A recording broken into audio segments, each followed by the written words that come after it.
and welcome to The Ramble. This is a talk show where we discuss all the latest and greatest sports topics.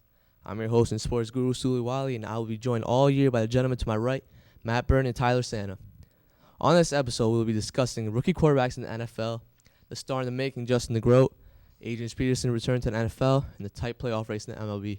It's great to have you guys here. Thanks for being here. It's great to be here. Thank you. All right, let's get this started with our first segment of the day, rookie quarterbacks in the NFL. And let's start with the number 1 overall draft pick, Andrew Luck. As you know, Andrew Luck, he's got a lot of pressure under his hands, filling in for Peyton Manning. So far, I think he's done a pretty good job as he's been through 2 games. Yeah. He's went to 43 for 76, 533 yards, and 3 touchdowns and 3 picks. The first game, he was a little rough with 3 picks, but I think he's shaped up the second game. You know what? I actually like Andrew Luck a lot. He's a really good pocket passer to have, but you know what? You never know what to expect because he can also run, and he's a real tough quarterback. So he's really a good asset to have to the team. Yeah, of course. And let's talk about the quarterback with the most hype in the offseason, the guy with the SpongeBob socks, RG3, Robert Griffin III. What do you think of him? I love RG3. I think he is going to be a great quarterback. Personally, I think he'll go to the Hall of Fame later in his career. Oh, really? That's a bold prediction. He's played against 2 very good teams as the Saints and the Rams. Rams are building, but he's got 111.6 passer rating, which is the highest out of any of the rookie quarterbacks so far. Yeah. So yeah. Like Matt said, he definitely does have a bright future for him. I mean, he's a dual threat. He could run, he could throw, and he's going to be a real fun quarterback to watch throughout his career. Yeah, definitely. Now let's talk about some guy who impressed a lot of people in the preseason. He got the starting nod over Matt Flynn, Russell Wilson of the Seahawks. What about him, man? Well, I was shocked to hear that he got the starting job over Matt Flynn because they paid him $40 million, I guess, to sit the bench, I guess. But I think he'll be an all right quarterback. I mean, I think he's going to be either good or very bad. And so far, I mean, you beat the Cowboys 27-7, but you lose to the Cardinals, so I don't really know what's going on. Yeah, he has a tendency of not finishing in the final seconds, like in the Rose Bowl, of course, spiking the ball. Against the Cardinals, he was on the 5-yard line, couldn't bring it in, but he's a good quarterback. What about you, Tyler? What are your thoughts? What? Actually, Russell Wilson's he's very consistent. So you can feel comfortable having him. I mean, he leads his team down the field, and he's an average quarterback, but he can get the job done. Yeah, definitely. Now let's talk about, no one, I'm be honest, no one really, talks about him that much, It's on the Miami Dolphins, team's struggling, rebuilding in the rebuilding process, not Ryan Tannehill now. You think he can get the Dolphins back to the promised land? Well, I hope he does because as a Dolphin fan, they haven't had a very good quarterback since Dan Marino in the 80s, 90s, and so far in the first game is a little rough. The Texans defense is one of the top defenses in the league. Yeah. So but the second game they beat the Raiders 35-13, threw for a touchdown, ran for a touchdown. So I mean he can run and pass, but I hope to see he does good in his future. Well, you know what? Matthew said he was a Miami Dolphins fan, and I'm actually not. But the thing is, I'm hoping for the best for him because it's been a while since Miami's had a quarterback like Ryan Tannehill or what people are expecting of Ryan Tannehill. So Miami is really, I think they're going to step it up. Yeah, I hope so. They deserve it, man. They've been struggling the past few seasons. They need a break and fast. Now let's talk about a guy, 27 years old, former pitcher for the Yankees, went to Oklahoma State, played with Justin Blackmon, Brandon Whedon on the Cleveland Browns. To be honest, I don't think Brandon Whedon's going to do good in the NFL. First game he threw 4 picks, no touchdowns. Second game he improved the second game, but I mean it was a Bengals, so I don't really. I mean, could you blame him though? He has no receiving core. No disrespect to Josh Cribbs or Greg Riddle or anyone, but he has no receiving core. Well, you can also they have Trent Richardson in the draft, so I mean hand the ball to Trent Richardson more often, get the pressure off of Whedon. So, I mean, when he has to throw, he's comfortable throwing. I think that if you were to ask someone what they're expecting of Brandon Whedon, I think they would say, like you said before, there's no gray area. He's either going to be a real good quarterback or he's going to be an average quarterback. So, you know what? All these quarterbacks, you don't know what to expect with them. Now, out of these 5 quarterbacks, who do you think will take their team to the playoffs this season? as a Dolphin fan, I wish it was Tannehill, but I don't think that's the case. I think RG3 will, because I mean they're 1-1, but they lost a heartbreaker to the Rams. I think if he dumb play by the receiver if he throwing gets the ball. if he gets the weapons he needs on offense, but I mean with injuries to Brian Arakpo, he's out, so they need someone to fill in his spot. But I think the Redskins will go to the playoffs this year. And I'm thinking Andrew Luck will take his team to the playoffs. Really, really. I mean, I'm not a professional or anything, but I truly believe in Russell Wilson, man. I really do believe in him. You know, the NFC West is not a division for any contenders to play in. So that division is up for grabs. So I believe he'll take his team and lead them to the playoffs and win that division. I mean, I don't know what he's gonna do in the playoffs, but I believe he'll get them there. Yeah, do you think any of these quarterbacks will lead their team to the Super Bowl? Not this year, no. Maybe in a few years, hopefully, for some of them they get their rings, but yeah, I agree. Not this year. All right, well, that's it for this segment, but don't go anywhere. We'll be right back with the new starting quarterback of Wayne Hills, Justin the Groat. Four wide receivers, 7 wide, back to pass. Throws a ball, and it's going to be intercepted by Roddy Drees. Drees has a cakewalk into the end zone, and Drees brings it in for the touchdown. What a turn of events, folks.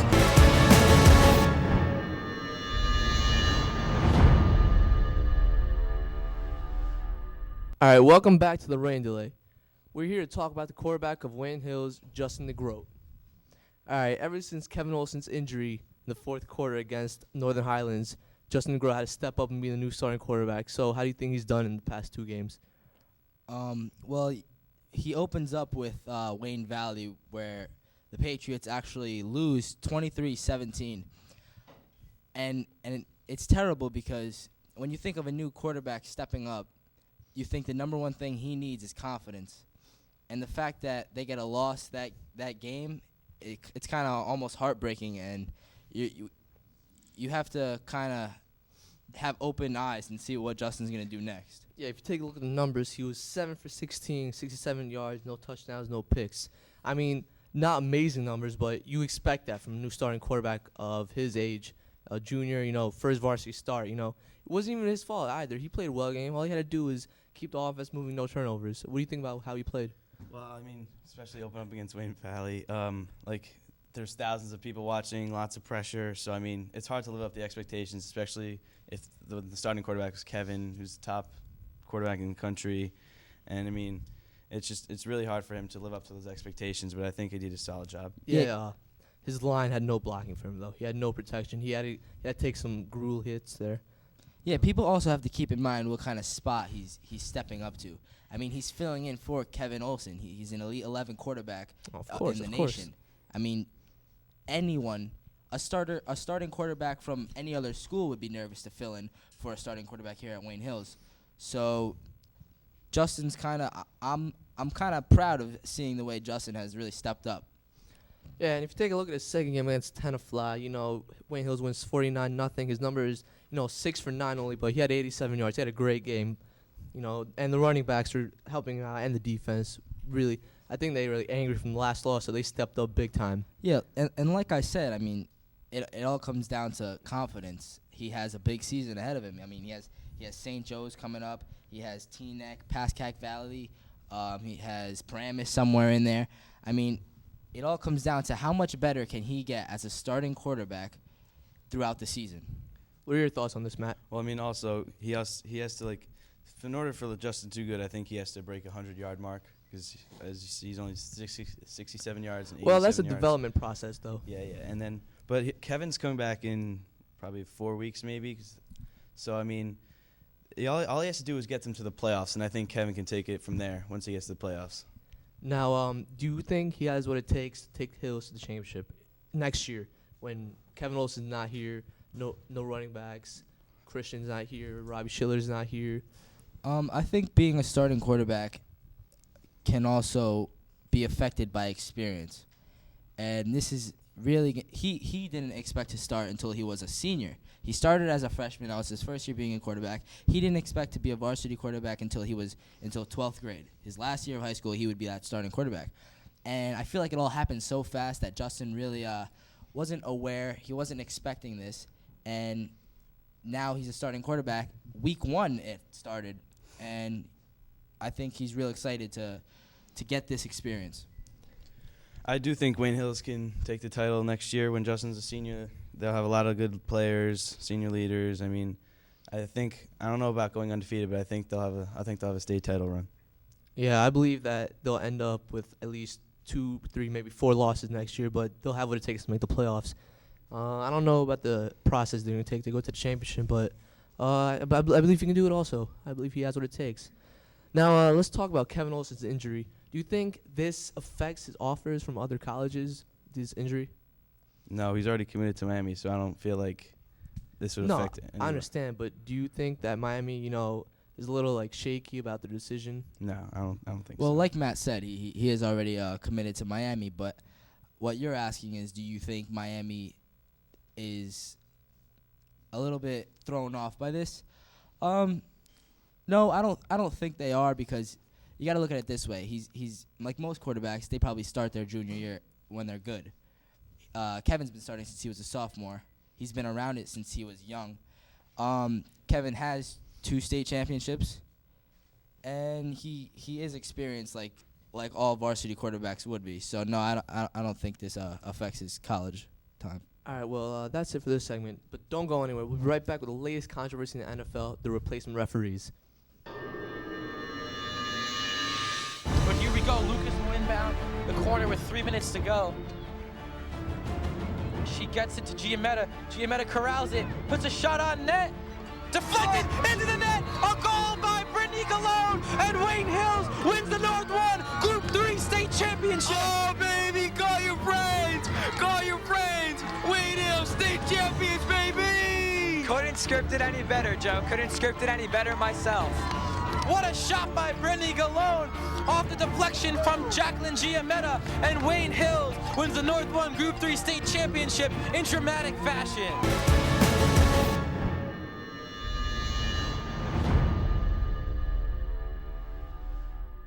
Welcome back, folks. If you're just tuning in, just a quick recap. We talked about rookie quarterbacks in the NFL and new starting quarterback Wayne Hill, Justin DeGroat. Now, for this segment, we'll be talking about a subject that has been looming around for a while, and that is the replacement referees in the NFL. And let's just get right to it. Week 3, Monday Night Football, Packers, Seahawks. What happened? The refs just threw the game. They blew it completely.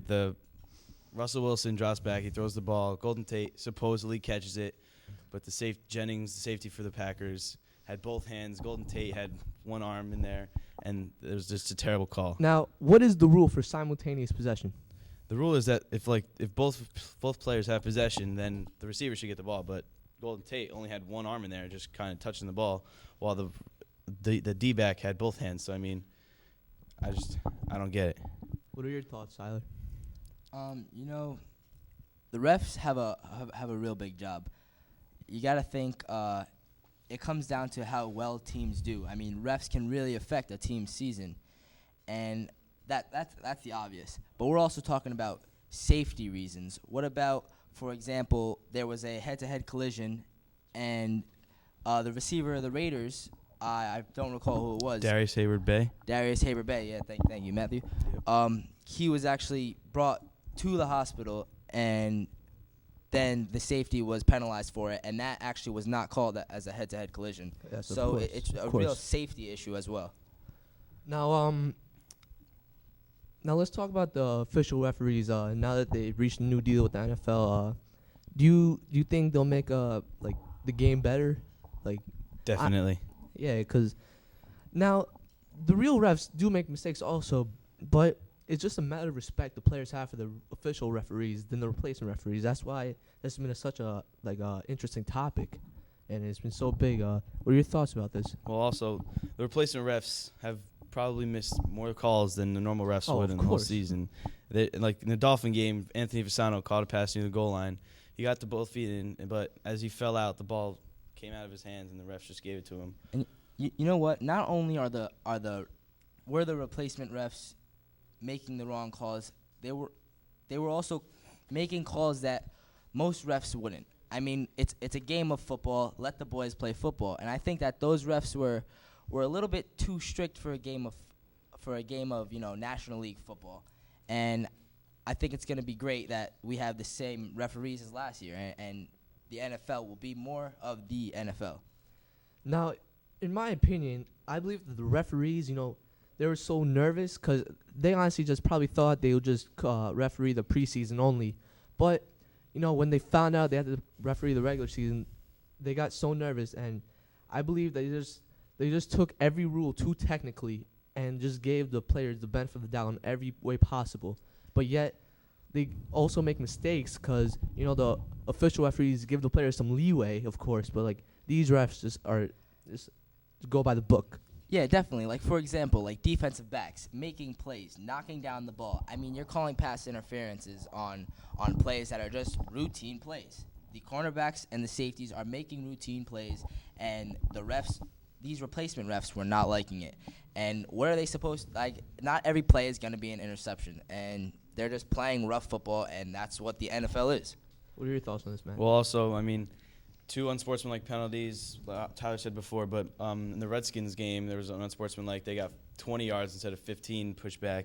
And then in the Titans game, the Lions linebacker, Stephen Tulloch, he hit a player on the Titans and ended up getting a 27-yard penalty. I've never heard or even knew there's such thing, but it was only supposed to be 15, and then that led to the Titans end up winning the game. Yeah. What are your thoughts on Drew Brees' comments for absolutely he just called out the referees? He blatantly said that it was because of the referees that they lost all their games. Well, also Brandon Spikes, TJ Lang has had some a lot of people mean on Twitter tweets to they've been taking Twitter to rip on these refs, and I think the refs deserve it because they've been blowing games and ruining people's chances at the like I playoffs. said before, it comes down to it's their season. You know what I mean? For Drew Brees, he has a season that he has to lead. And, you can't have referees screwing that up for these players. These players are working hard in the offseason, and it's, like I said, it's a sport of football. Let the boys play football. Of course, and safety is a big issue, and I think the refs take that too much to heart. I think they, protect, the players way too much nowadays. Hard hits, as you said, Tyler, hard hits from the D-backs and the middle linebackers. Almost every hard hit is a penalty. Is just blasphemy.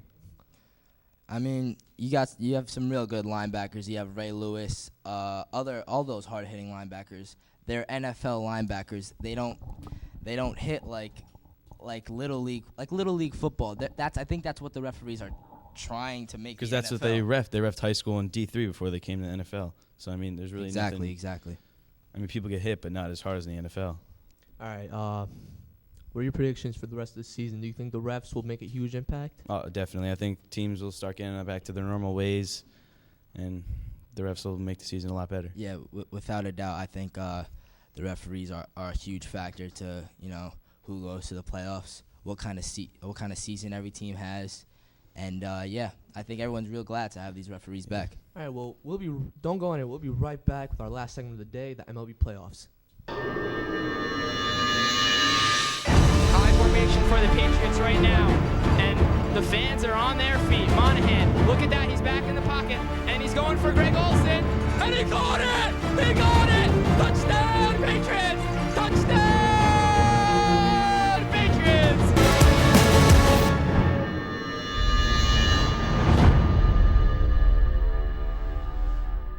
All right, we're back with our last segment of the day, the tight race in the MLB playoffs.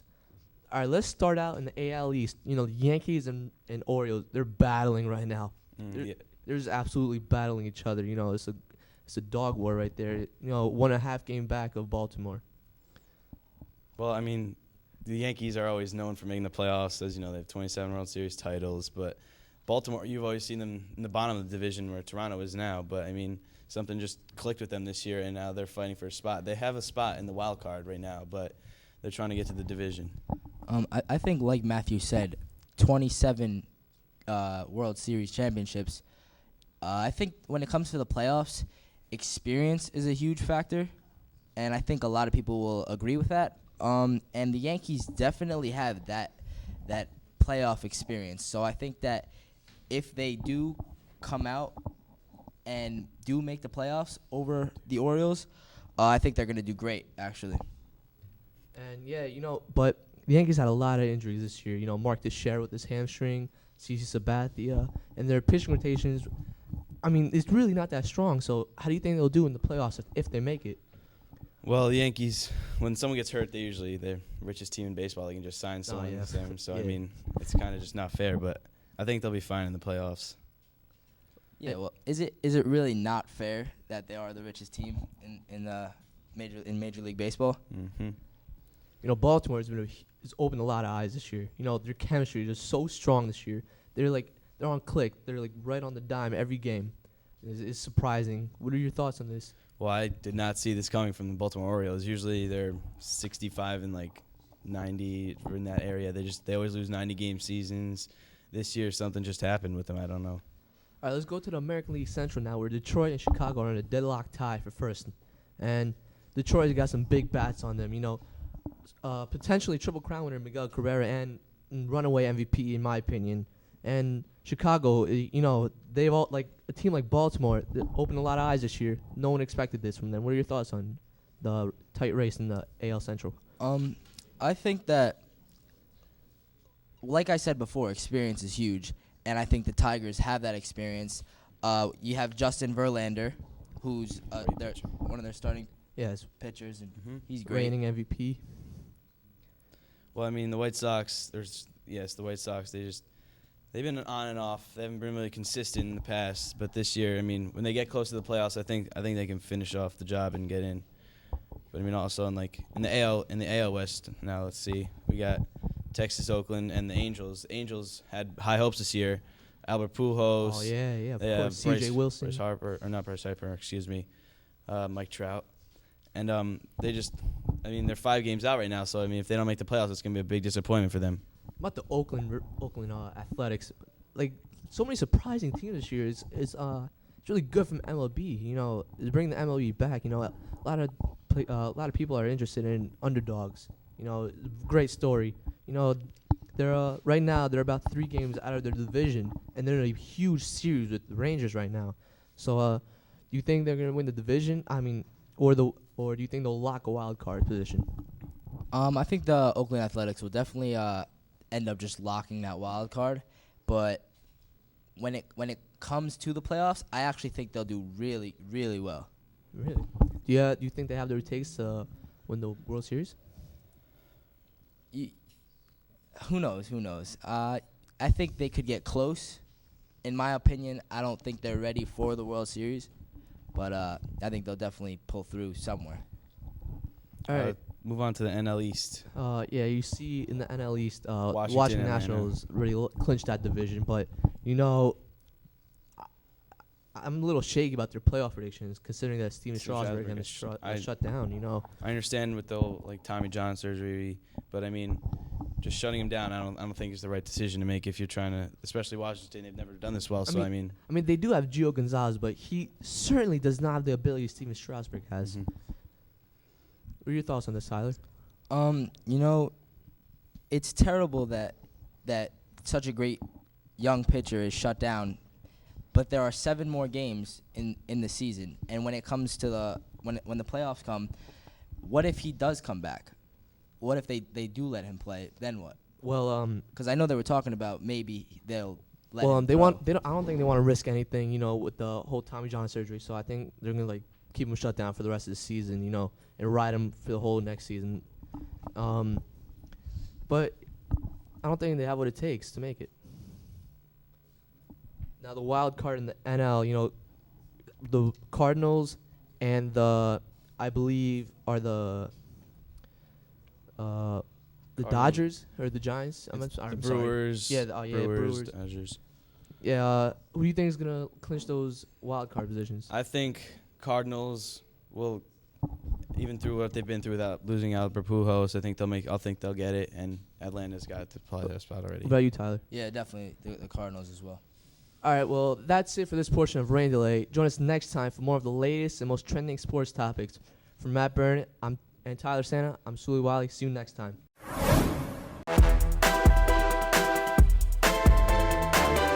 What's up, sports world, and welcome to another edition of Rain Delay. I'm your host and sports guru, Suli Wali, and I'm joined once again next to Matt Byrne and Tyler Santa. This time, we'll be discussing the Heisman race, Coach Chuck Pagano's illness, and the Jets quarterback situation. Guys, great to have you here once again. Thank Thanks. you. It's awesome to be here. All right, boys, let's get started with the first segment of the day, the Heisman race in college football. I'd like to start off by talking about Geno Smith. I mean, this guy, he is on something else right now. On the season, he has 1,728 passing yards, 20 touchdowns, no picks. And it's not like he's just throwing out bombs all day. He's 83.4% in completion percentage. That's just ridiculous. What are your thoughts on this? Well, I mean, any quarterback would be good with Stephen Bailey and Tavon Austin as their wideouts.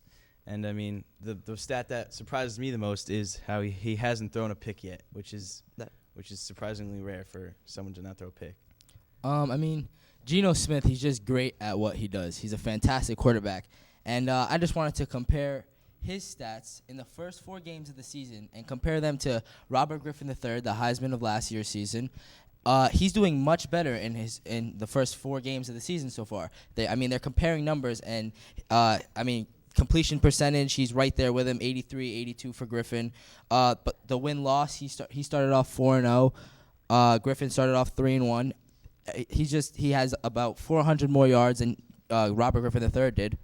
And you take a look at his last game as Baylor. He's 45-51, 656 yards, 8 touchdowns. I mean, this guy had more touchdowns than incompletions. That's a crazy stat. His quarterback rating was 248. That's wild to have something more than 150 is impressive. More than 200, he almost had 250. That's really impressive. I mean, I just don't know what to say. Now let's take a look at Florida State's quarterback, E.J. Manuel. On the season, he's 1,147 passing yards, 9 touchdowns, and a single pick. But not only does he have a good passing game, he also has a very good running game. On the season, 34 attempts for 197 yards and 1 touchdown. I mean, this guy is a complete package. Well, I mean, E.J. Manuel, he's certainly no Geno Smith, but I mean, he's all right. His rating's 164 or 176, on the season, and I mean, he's been getting the wins for Florida State. I mean, Clemson was a big win. He's just a great quarterback, and he's a great leader. Well, Geno Smith, he's coming up to a rough part of the season. It's a huge race. So now we look at E.J. Manuel. I mean, he's 6'5", 240. He's a phenomenal passer, and he can run. He could be neck and neck with Geno Smith. He really has that great chance of getting the Heisman. Yeah, speaking of the game against Clemson as their rivals, E.J. Manuel was 27 for 35 for 380 yards and 2 touchdowns. And he used his feet too, 11 attempts for 102 yards. He single-handedly led his team to that victory against their longtime rivals. Yeah, he's just great. He's just great at running his offense, getting his team down the field. Like I said, he's 6'5", 240. He's a real great quarterback to have.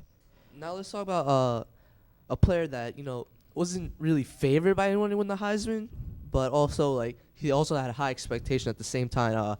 Quarterback of Ohio State, Braxton Miller. On season, he has 933 passing yards, 8 touchdowns, and 3 picks.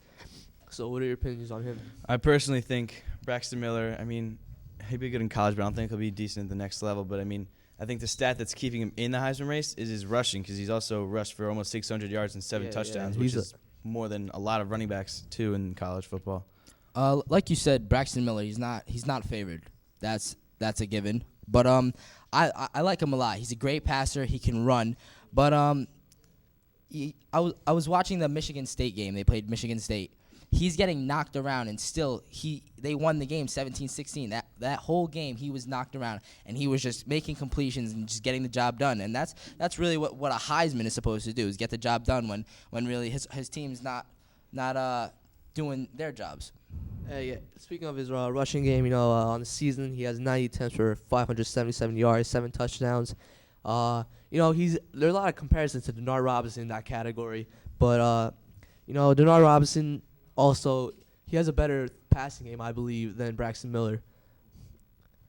Now let's take a look at a quarterback that no one really knew, no one really talked about in the offseason, but this guy has impressed a lot of people. Colin Klein, 56 for 80, 758 yards, 5 touchdowns, 2 picks. What are your thoughts on him? Well, Colin Klein is also, I mean, he can run, but not as well as Braxton Miller. He's got 5 rushing touchdowns, but only 300 yards. But I mean, Colin Klein, he isn't really like I don't think he'll win the Heisman, but like, I mean, he's the guy for Kansas State. He's what Kansas State hasn't had in a long time, a good quarterback. So I mean, it's good for Kansas State to be back in the swing of things. I think Colin Klein is often overlooked. Not many quarterbacks are as good runners in needy situations. When you need yards, that guy could run.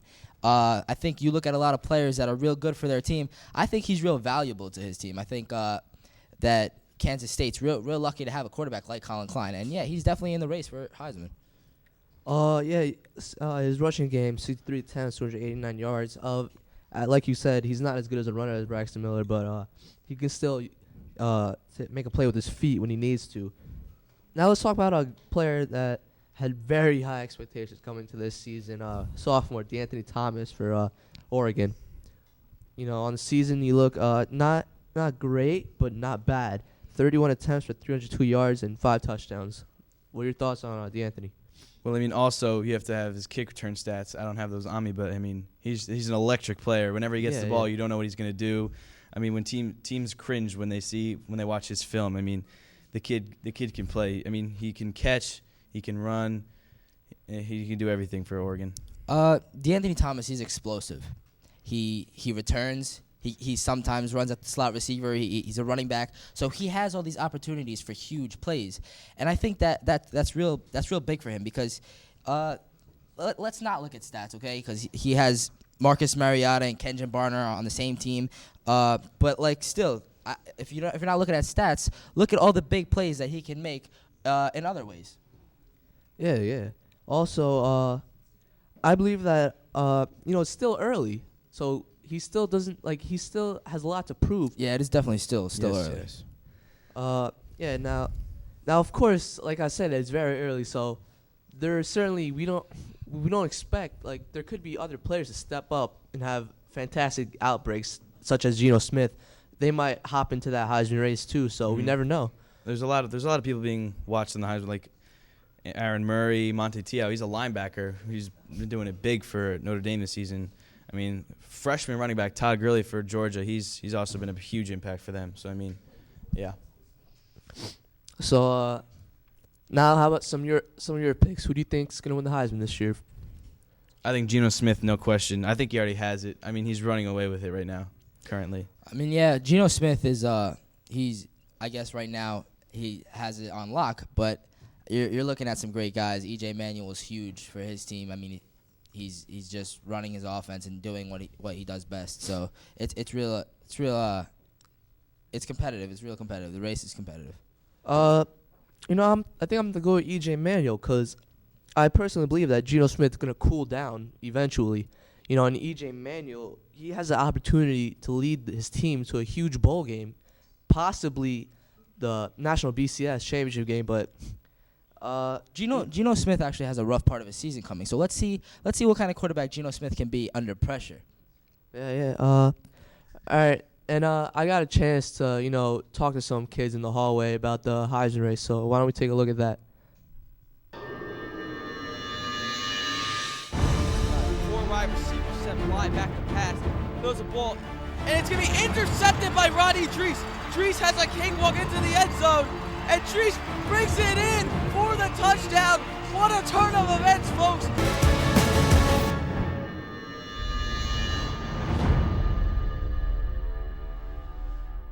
All right, what's up, everyone? I'm the host of Wrangler, Suli, Wali, and now, we're going to go outside now and talk to a couple kids about their opinions on the Heisman race. Let's go take a look.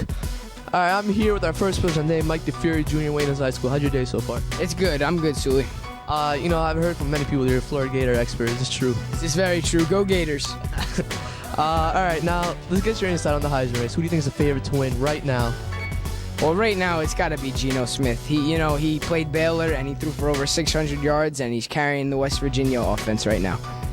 Another candidate that people are talking about is E.J. Manuel, Florida State. What do you think about his possibilities of winning the Heisman? Well, E.J. Manuel is putting up ridiculous stats, and they just got a huge win against Clemson a couple weeks ago, so he's definitely up there. All right, one more question. Who's your dark horse? My dark horse for the Heisman is Florida running back Mike Gillislee. He's carrying the Gators offense right now and helping out young quarterback Jeff Driscoll. All right, thank you, Michael. All right, now I'm here with Junior Rob Laterza. Rob, how's your day going so far? Good. How about yours? It's going great, man. Let's get your thoughts about the Heisman race. Who do you think is the favorite to win right now? Honestly, I believe D'Anthony Thomas can win it from Oregon. Well, that's a bold prediction. He hasn't been putting up the numbers for a Heisman candidate so far, but I think he has a good shot. A lot of people say Geno Smith, his outstanding game as a Baylor. What are your thoughts? Yeah, he played great that game. 8 touchdowns, that's insane. For a college quarterback, that's great. I think D'Anthony Thomas has the poise that he needs to become a Heisman candidate. Who's your dark horse?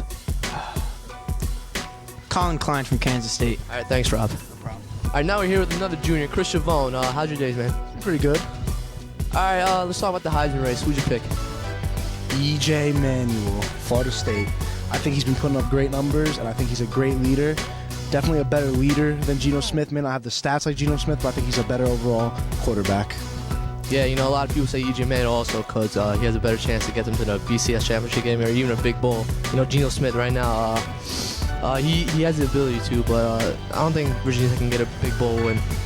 Yeah, I agree. Thank you for your time, Chris.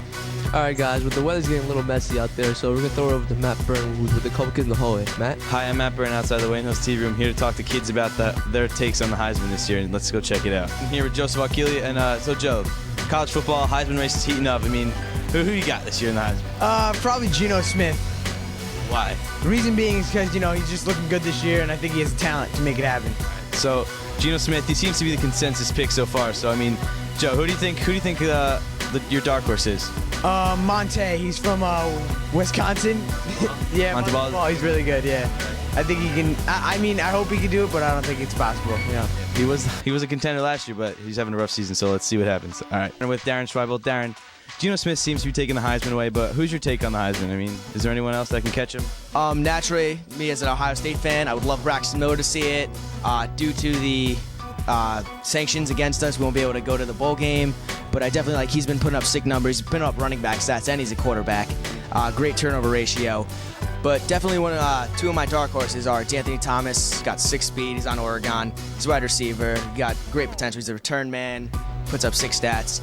And then definitely Colin Klein really has just the will to win for Kansas State, leads them to victory, and puts up great yardage. All right, well, there you have it, folks. High formation for the Patriots right now. And the fans are on their feet. Monahan, look at that. He's back in the pocket. And he's going for Greg Olsen. And he caught it! He got it! Touchdown, Patriots!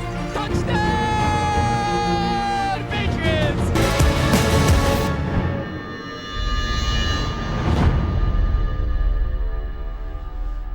Back. Now, recently, Indianapolis head coach Chuck Pagano has been diagnosed with a treatable form of leukemia.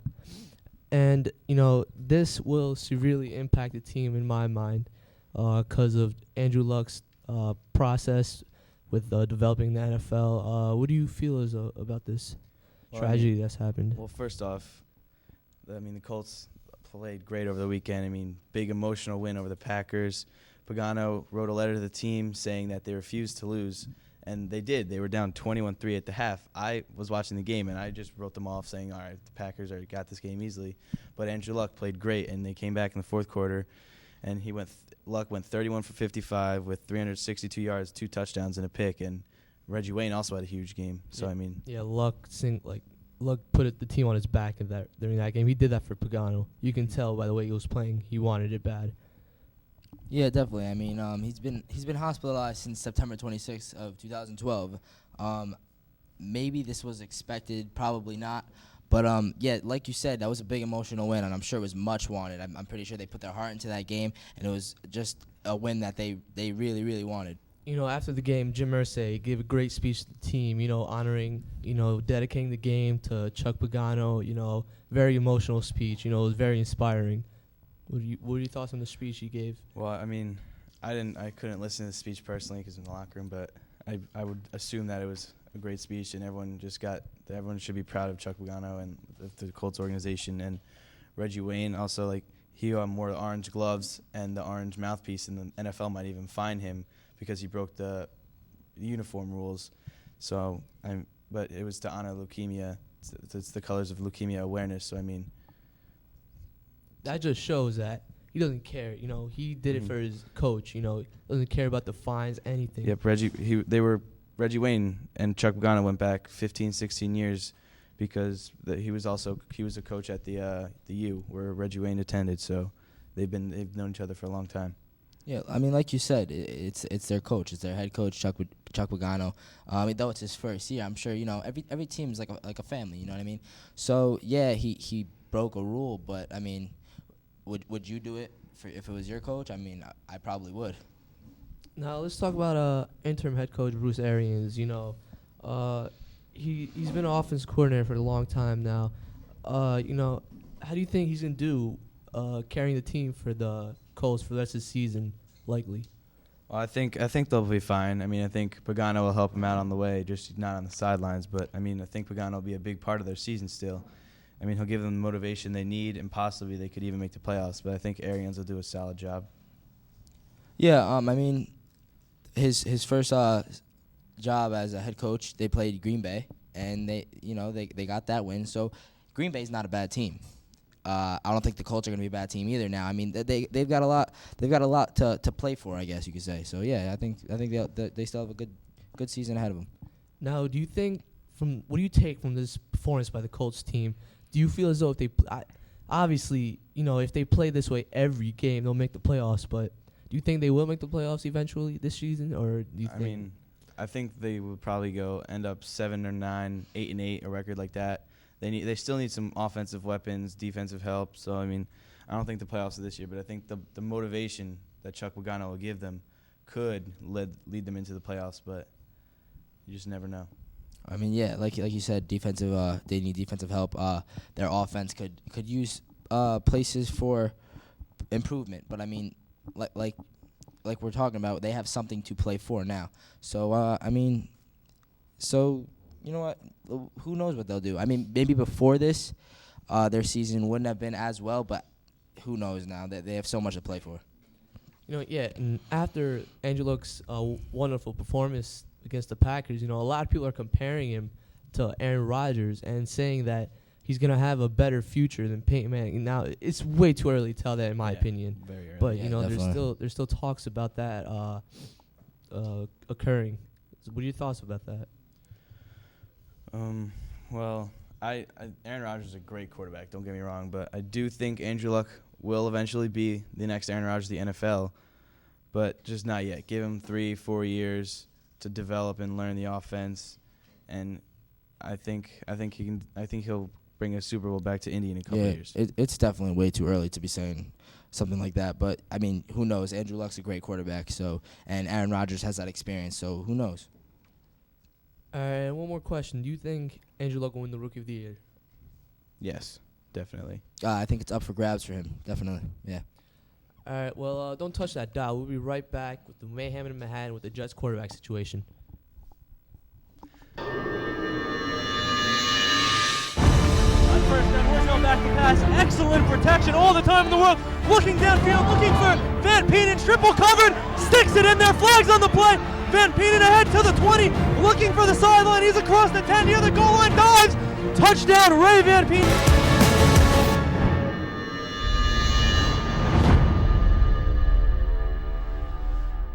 We're back. Now we're going to be discussing a topic that has been torturing the New York Jets football team ever since they acquired Tim Tebow, who will be the starting quarterback. You know, this season, Rex Ryan decided to start Mark Sanchez, as he's done for the past 3 years. Yeah, and right now, up to this point, you know, it's a really debatable topic. Who's going to be the starting quarterback? Who do you think is going to be the starting quarterback eventually for the Jets for the rest of the season? I feel like both quarterbacks are flat out horrible. They both can't complete passes. Mark Sanchez has 48 completion percentage on the season. That's the lowest since Jamarcus Russell. He can't do anything with the offense. Tim Tebow, don't even get me started on Tim Tebow. You know, I honestly don't believe it's Mark Sanchez's fault entirely. I mean, of course, some of it is his fault, but his offensive line is not protecting him. You know, they got 3 Pro Bowlers. You know, they're not doing anything to help him out. You know, the defense is, you know, they're doing a scouting report. You know, they're just rushing at him because they know the offensive line can't keep it up, and he has to force his throws quickly sooner than he wants to. So that has a large part to do with his incompletion percentage. Well, yeah, I mean, an offensive line definitely affects how a quarterback plays. I mean, it's pressure, but I think I'm seeing Mark Sanchez starting to adjust to the pressure. I mean, he probably does have to get his throws off a little bit quicker than other quarterbacks, but yeah, I mean, he's still not playing at his best. You look at the game against the 49ers. That was just a bad performance for the Jets overall. Certainly a game they'll like to forget, but then they had a bounce-back game against the Texans Week 5 Monday Night Football. They didn't get the victory, but Mark Sanchez played very well. He was 14 for 21, 230 yards and a touchdown. 2 picks. One of them wasn't really his fault, but one of them he threw out in the red zone, which really cost the Jets. Well, I mean, they were 2-2 going up against the Texans. The Texans were an undefeated team. I think most people expected a blowout maybe, or even worse than what the score was. I mean, the score was 23-17. I think Sanchez, like I said before, is starting to sense the pressure. I think some people are expecting, all right, is this the game that Tebow's going to start? Is this the game that Tebow's going to start? Who's going to start this game? Maybe Tebow does deserve a chance, but Sanchez is that starting quarterback, and he has time to improve, but he better start now. As bad as both quarterbacks are, I do believe, Tebow's not a good quarterback. When everyone thinks like, oh, it's Tebow magic, Tebow this, Tebow that. He played against mediocre teams. All the teams that he beat last year, their combined record was 48-64. And in the playoffs, he had a lucky pass. I mean, Ryan Clark didn't play. A lot of injuries to the Steelers. And, the second game he played against the Patriots defense, who last year was just awful. And he had a putrid performance, and he was 9 for 26. I actually agree with you there, because last season, if you look at all the games they won, he did not get him into good position to win the game. They're lucky they had Matt Prater as such a good kicker. Every time the Broncos had to come back, he led them to the opposing team's 40, where Matt Prater had to kick a 60-yard field goal to tie it, or a 50 or whatever. He really is not a good quarterback. I agree, but I believe he's a great football player. No. Well, you know what? You're probably right. He's an athlete. He's a great football player. That's why they're trying to fit him in somewhere. Punt protection, fakes, getting that first down on fourth. I mean, he did it against the Texans, and it's huge for a team. But it's just bad planning by the Jets for their offense. Do you need Tebow? I know that he's doing these punt protection for them, but come on. Sanchez is not going to get much help rest of the ride, without his best receiver, Santonio Holmes. And he hasn't been with his favorite target, Dustin Keller, the tight end, who led the Jets in receiving yards the past 2 seasons. And, their receiving core is really not talented at all. Mm-hmm. Like, you can debate Jeremy Curley as their best option, which is a horrible, like... He's not a number 1 receiver in the NFL. Yeah. No way. And, Stephen Hill, rookie at Georgia Tech, he's not really a reliable guy right now. He hasn't done much to, show anyone that what he's made of or that he can be a big-time receiver. Well, I feel like both problems for both quarterbacks is their completion percentage. Tim Tebow, last year in their wins, he only threw more than 50% completion percentage 2 times, which I think is awful. And if you're a starting quarterback in the NFL, you should be at least completing at least 50-55%. But last year they were 8-8 and they won the division, and there were 2 other teams that were 8-8, but they play in a horrible division. So it's just the luck of the draw that someone's going to win division at 8-8. How often does that happen? Also, he's been forced to throw so much because the run game has been so dreadful this season. Averaging 2.5 yards per carry. That's just not going to get it done. Yeah, you're right.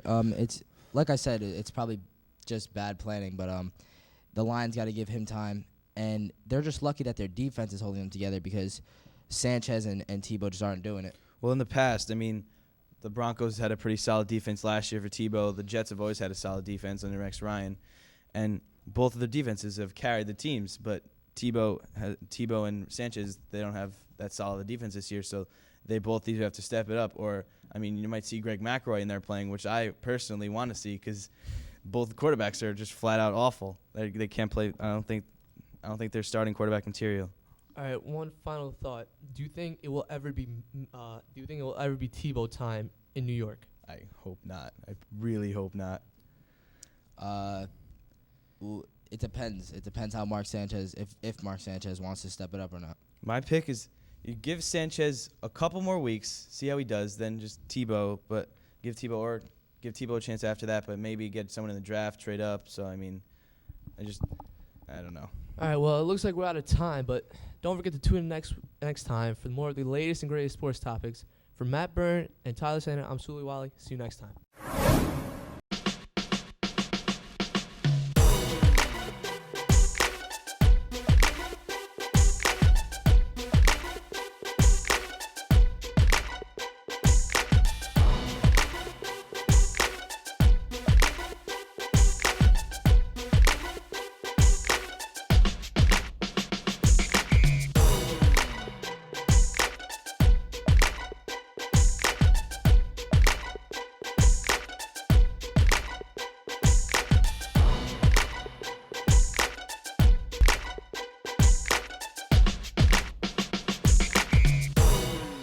Get this. Let's get it. All right, let's go. What's up, everybody, and welcome to Rango. We got an exciting show for you all today. I'm your host and sports guru, Suli Wali, and I'm joined alongside Matt Byrne and Tyler Scheiner. How you guys doing today? I'm good. How are you? Good, thank you. I'm great. Thank you for asking. Let's get started with the first segment of the day, the return of the NBA.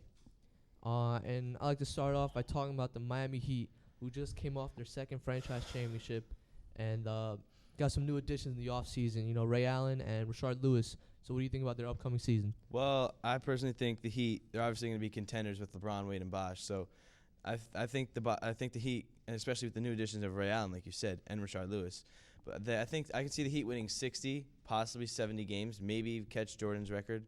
I mean, they have the chemistry now. This will be their third season with the big three together. So they should get back to the finals, or at least get back to the semifinals of the Eastern Conference Finals. Definitely the big three is huge, but I mean these new additions, Ray Allen and Rashard Lewis, are going to be great to have for Miami. I mean, Ray Allen shooting, even his passing, and Rashard Lewis just at the three, he's going to drain them, and he's going to do a lot for Miami. Yeah, this just makes the Miami bench stronger now that they have, a backup for Dwayne Wade coming in. Not too bad of a backup, let me tell you that. Ray Allen, all-star. And also Rashard Lewis backing up Chris Bosh and possibly LeBron at sometimes. Do you think this is the best bench in the NBA right now? No, I personally think, I'm not saying this as a fan, but I think the Nuggets have the best bench. They have the most depth. They have Chandler. They have Andre Miller, experience. They might not be the best players, but they have more well-rounded players. Do they have the best bench? Maybe not, but I think that when it comes to the bench, that's huge, and their bench is obviously a talented group of guys. So, yeah, they have one of the best benches. All right, now let's talk about the team that made a lot of offseason moves this summer, the Los Angeles Lakers.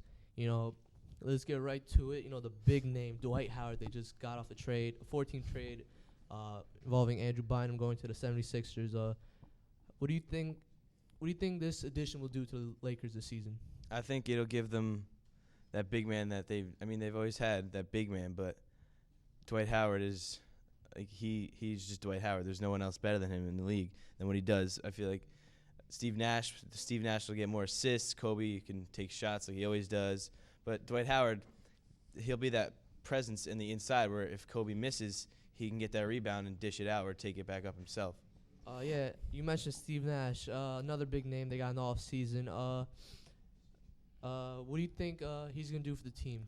I think with such a talented team of like the Lakers, with Kobe Bryant, now Dwight Howard, I think that Steve Nash is great to have because he knows where his players want the ball, and he's going to put it there. And these are talented group of guys, and they're gonna do something with it. So when Steve Nash gives them the ball, they're going to put up a lot of numbers. Now, a lot of people are going to be looking at the two games against the Miami Heat, Lakers and Heat. Those are going to be great games. Do you think the Lakers have what it takes to beat the Heat right now, or do you think the Heat are still the powerhouse of the NBA? Well, right now, I would take the Heat in that game only because they have the chemistry they need. The first game, I think the first month or two for the Lakers is going to be a little rough because, Dwight Howard's going to want the ball, Kobe's going to want the ball, and it's just going to be they'll go over 500, but I'll take the Heat in that game. Yeah, I think he's 100% right. It's communication. It's It's that chemistry that you have to have, and every team has to have chemistry, and they're new to each other. So when they learn to play with each other, they're going to be contenders.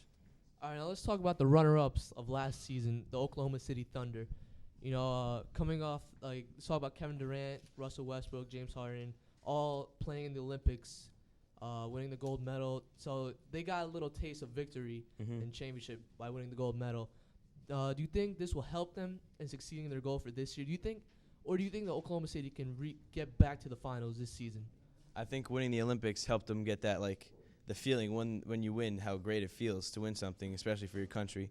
And I mean, they have one of the youngest teams in the league. I mean, Durant's only 22, 23. They're all under 25 years old, so they're going to be a good team for a long time. So I would expect them to at least win 2, 3, maybe even 4 finals as a whole team. I mean, yeah, they're young guys. They know what they're doing with each other. They've been around each other. Like you said, they won in the Olympics. So yeah, I mean, it's huge. Let's talk about some big offseason moves in the NBA this year.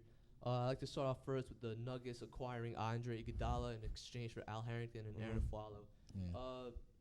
Do you think this will make the Nuggets a huge contender in the West? I think it will make the Nuggets a big contender. I think they can get a 3 seed, possibly, or maybe a 4 seed if it depends how the Spurs play. But Iguodala gives them that much need at small forward, and maybe put him down low. I don't know, but I mean the Nuggets, they've always had that average amount of players, but yeah. So Iguodala will give them that superstar they need in the playoffs. 100%. Denver's gonna be great this year. I'm calling it. Let's talk about a franchise that has a new arena and playing in a new state, the Brooklyn Nets. You know, they acquired Joe Johnson, now an all-star. They re-signed Darren Williams, their cornerstone of that franchise. And, you know, they tried to get Dwight Howard in the offseason, but I don't think the salary, Dwight Howard worked couldn't out make with up his them. mind. Yeah. And so they still have Brook Lopez, who's still a talented He's very big man. talented center. That's a team that I would not want to play when they are home. I would not want to play the Brooklyn Nets this year if they are home. That home energy is going to be huge, and you know what? I don't want to be in their stadium. Do you think they'll make the playoffs? Yes. I think they'll get a 5 or 6 seed possibly. Yeah. All right. Well, earlier today, Matt and myself got a chance to speak to some students about the upcoming NBA season. But here we go, Lucas will inbound the corner with 3 minutes to go. She gets it to Giametta. Giametta corrals it, puts a shot on net. Deflected into the net. A goal by Brittany Galone. And Wayne Hills wins the North 1 Group 3 state championship. Oh, baby, call your friends. Call your friends. Wayne Hills state champions, baby. Couldn't script it any better, Joe. Couldn't script it any better myself. What a shot by Brittany Galone off the deflection from Jacqueline Giametta, and Wayne Hills wins the North 1 Group 3 state championship in dramatic fashion.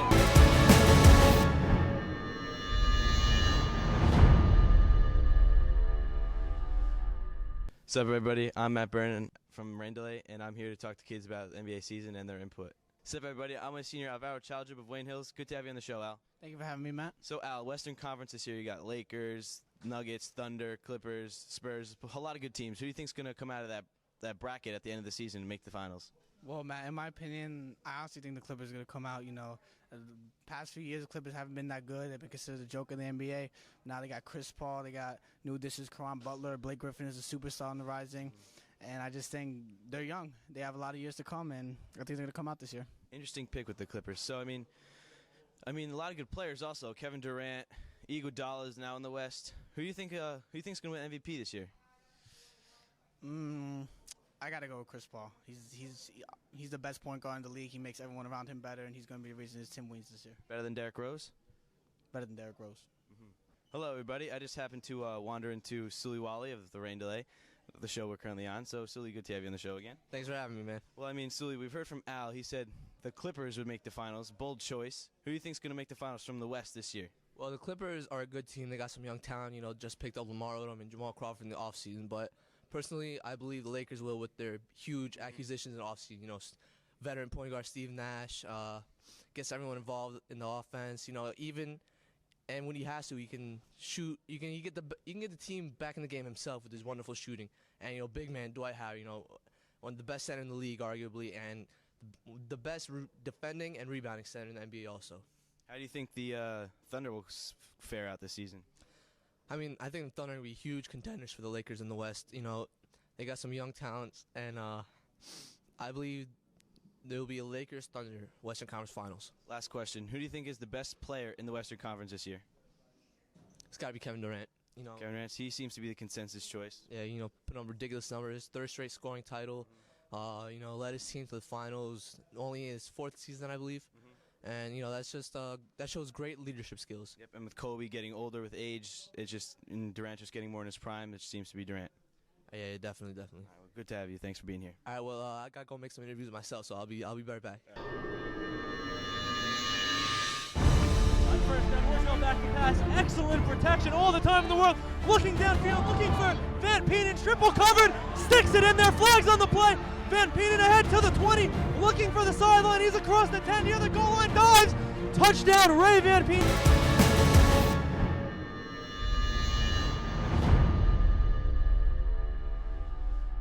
All right, what's up, everyone? Here with Junior Mike Blumenthal. Mike, how's it going? It's going good. How's yours? Hey, pretty good. I'm about to ask you a couple of NBA questions. You ready? All right, let's do it. All right. First question: who do you think will be the best player in the Eastern Conference this year? Derrick Rose coming off that injury. I don't know how he's gonna do, but LeBron James always has solid seasons in and out, so could be one of those two. All right. Now, who do you think will represent the East in the finals? I think it will be the Heat again because they were there 2 years in a row. Obviously, they won it last year, and I just think they'll do it again. They got a really good team. Do you think this year's Miami Heat will be the best team in NBA history? No. They will not even come close to the Jordan teams in the 90s. All right, thank you, Michael. All right, now I'm with Josh Axelman, Junior, Wayne Hills High School. How you doing? Good, how are you? Good. I got a couple questions about the NBA for you. Ready? Yes. All right. I'm gonna start by asking you, who do you think will be a surprise team in the Eastern Conference this year? The Nets. Yeah, coming off new stadium in Brooklyn, they're gonna have a great year with new players. Now, who do you think will be a team that didn't make the playoffs last year that will this year? The Bobcats. Really? Yes. All right. And one more question: who do you think will represent the East in the finals? I would think the the East? Yes. Brooklyn Nets. Really? Yes, D. Will is very strong. All right. Thank you. Hi, I'm here with Paul Anthony. Paul, how's your day going? Great, Suli. How you doing? I'm gonna ask you a couple NBA questions. You ready? Yeah, I'm ready. All right. Name your top 3 teams in the Eastern Conference. Number 1, definitely the Heat. 2, Boston Celtics. 3, Brooklyn Nets. Really? That's a bold prediction there. Now let's talk about D. Rose's injury. When he comes back, do you think he'll be as good as he used to be? He's taken a long time off. I don't know if he's going to have the greatness that he used to have. I don't know. It's been a while. Maybe after a few games, yes. All right, and who do you think is going to represent the East in the finals? Definitely the Heat. They just picked up Ray Allen. They're going to be 10 times better than they were last year. All right, thank you, Paul. All right, now I'm here with Scott Willis. Scott, how's your day going so far? It's going pretty good. How about you, Suli? Good, thanks for asking. I'm going to ask you a couple NBA questions if you don't mind. Okay, I'm ready. All right, first off, who do you think is going to be your surprise player in the NBA in the Eastern Conference? The Eastern Conference, I think, is probably Brandon Jennings because it's his 3rd year. He has the experience, and that's basically what you need in the NBA once you're a rookie. All right, and now, what team that did not make the playoffs last year do you think will this year? Considering Brandon Jennings is my unexpected player, I believe the Bucks will be the surprise team. All right, and one more. Who do you think is going to represent the East for the finals? For the East, I hate to say it, but I'm pretty sure it's going to be the Heat. Yeah, just picked up Ray Allen. They're a dominant team now. Yeah, I know. Do you think they're going to be a dynasty? I wouldn't say a dynasty because you still have the Lakers in the West, and they're going to put up a good fight against the Heat, so it's really anybody's game. All right, thank you, Scott. 4 wide receivers set wide back to pass. Throws a ball, and it's going to be intercepted by Roddy Drees. Drees has a king walk into the end zone, and Drees brings it in for the touchdown. What a turn of events, folks.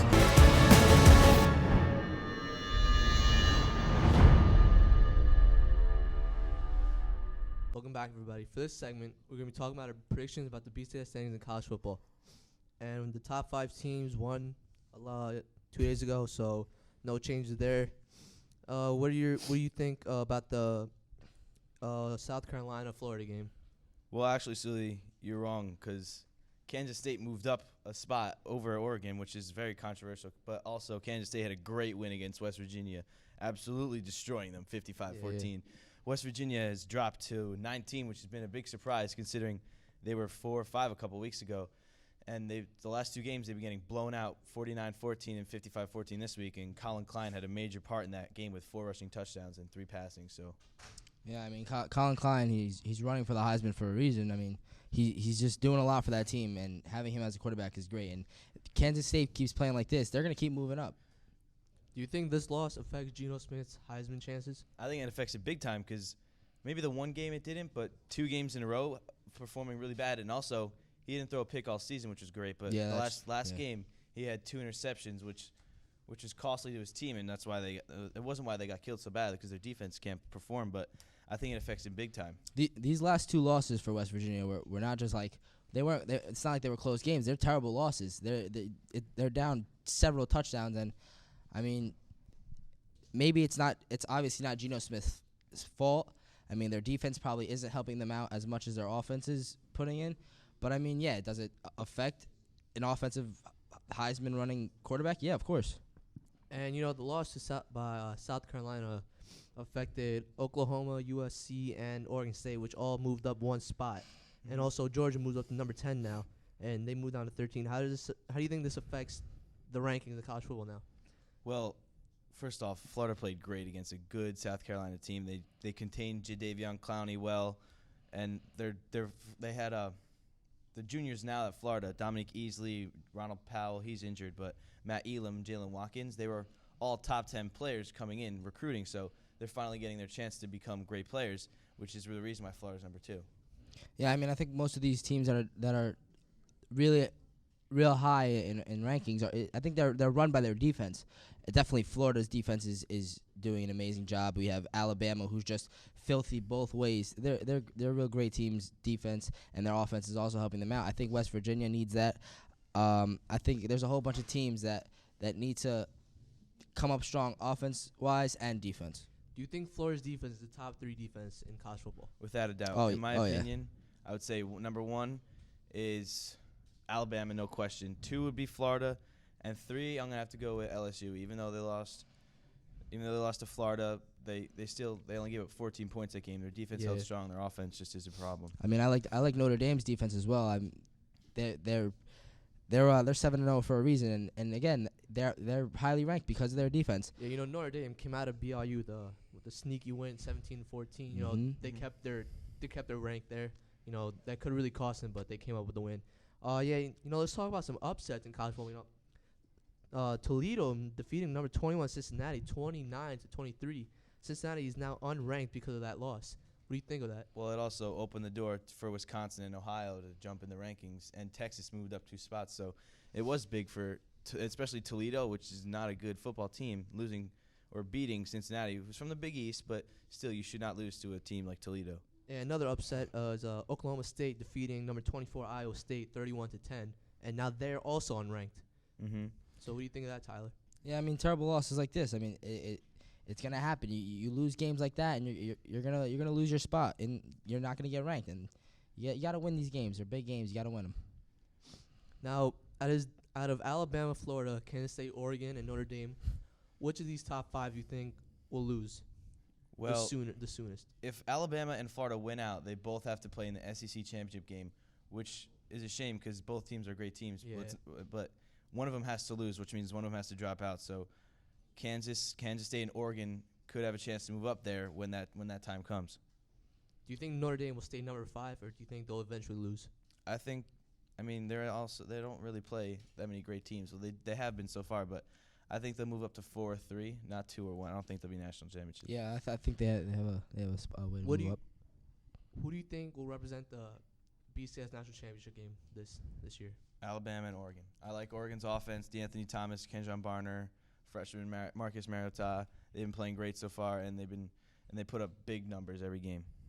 I'm gonna go with Kansas State and Oregon. I think that Colin Klein could do something. I mean, you have Kenjon Barner for Oregon. You have Marcus Mariota, who's doing awesome for Oregon. So yeah, I personally think it's gonna be Florida and Oregon. I think Florida's gonna come up big against Alabama in the SEC championship game if they both win out. So I'm a believer in Florida, so I think they have what it takes to get their BCS championship game. Well, that's it for this segment. When we come back, we're gonna have something a little different for you guys. High formation for the Patriots right now, and the fans are on their feet. Monahan, look at that, he's back in the pocket, and he's going for Greg Olsen, and he caught it! He got it! Touchdown, Patriots! Touchdown, Patriots!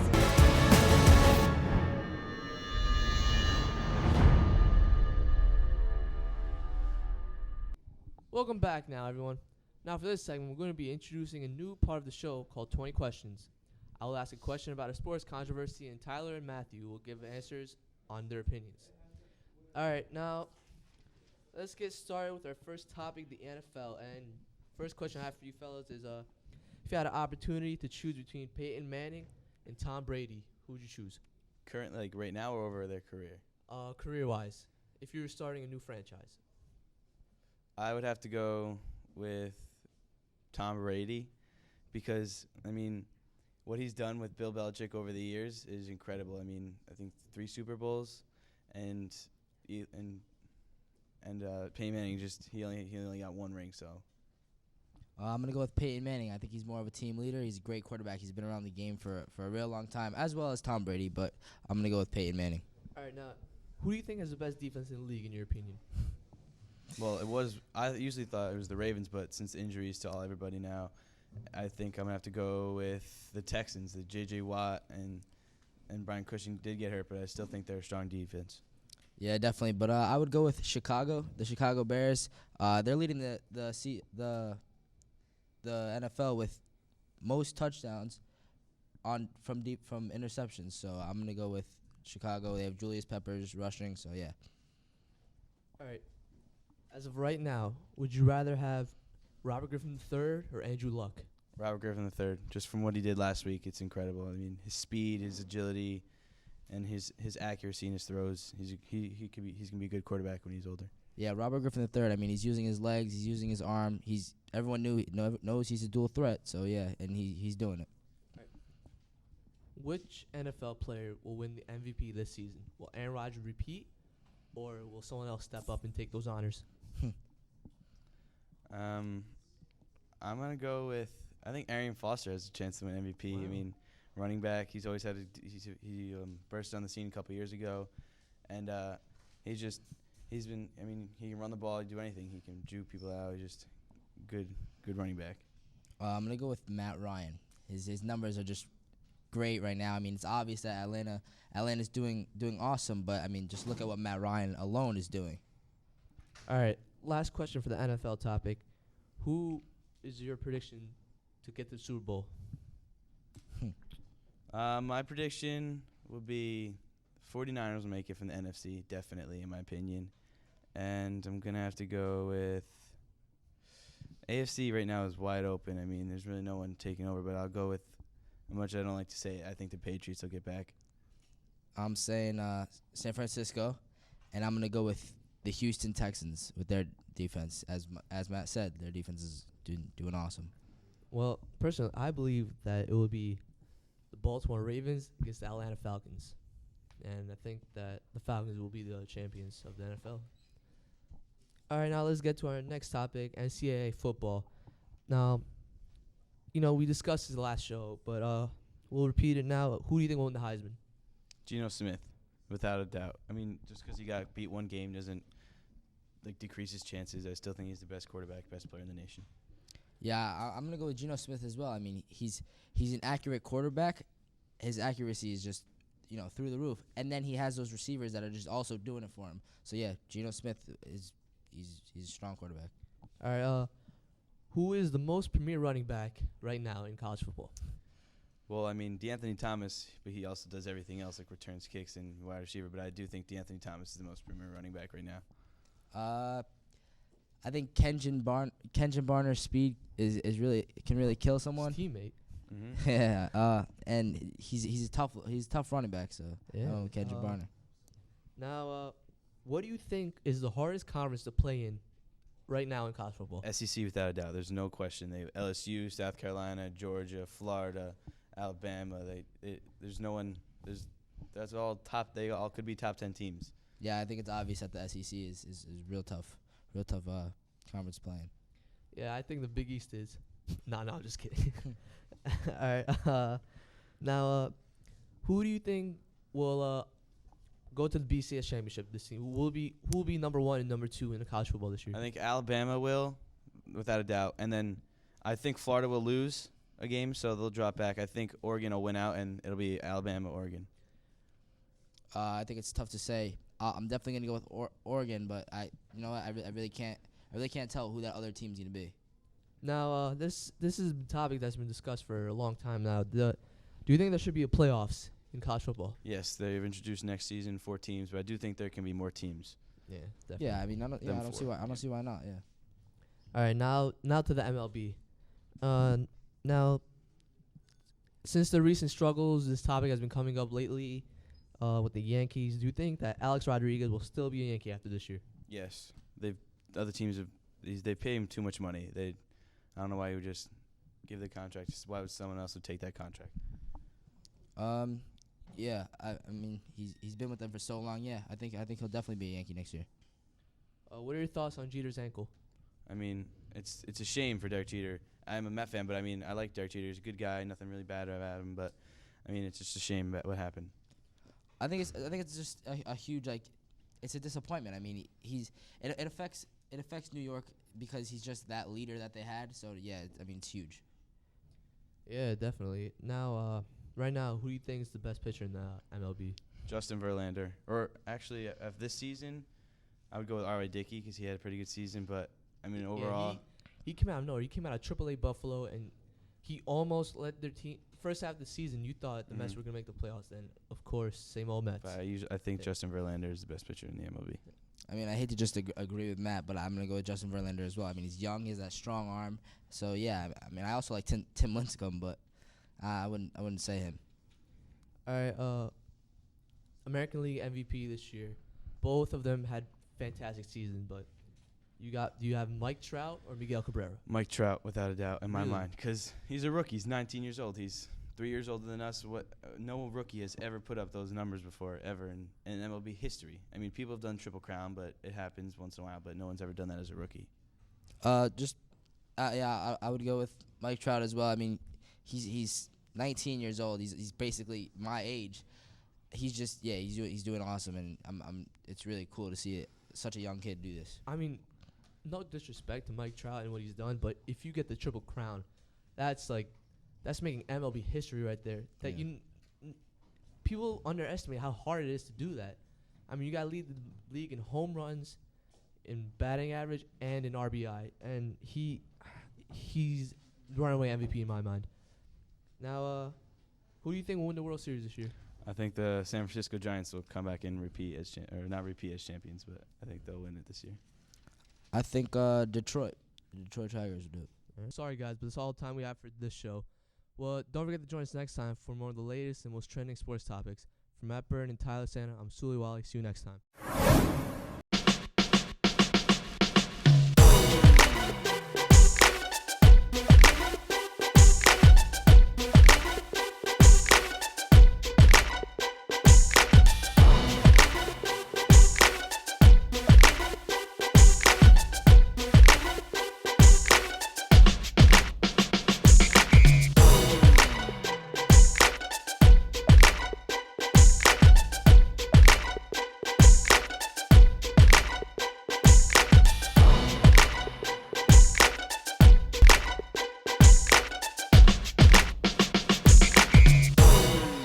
Get this. Let's get it. All right, let's go.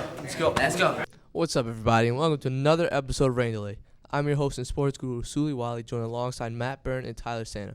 We've got a lot to talk about today, so let's get started. Our first segment of the day are the BCS standings in college football right now, and there's a lot of mix and match 2 weeks ago with the huge upsets pulled off by Baylor and Stanford.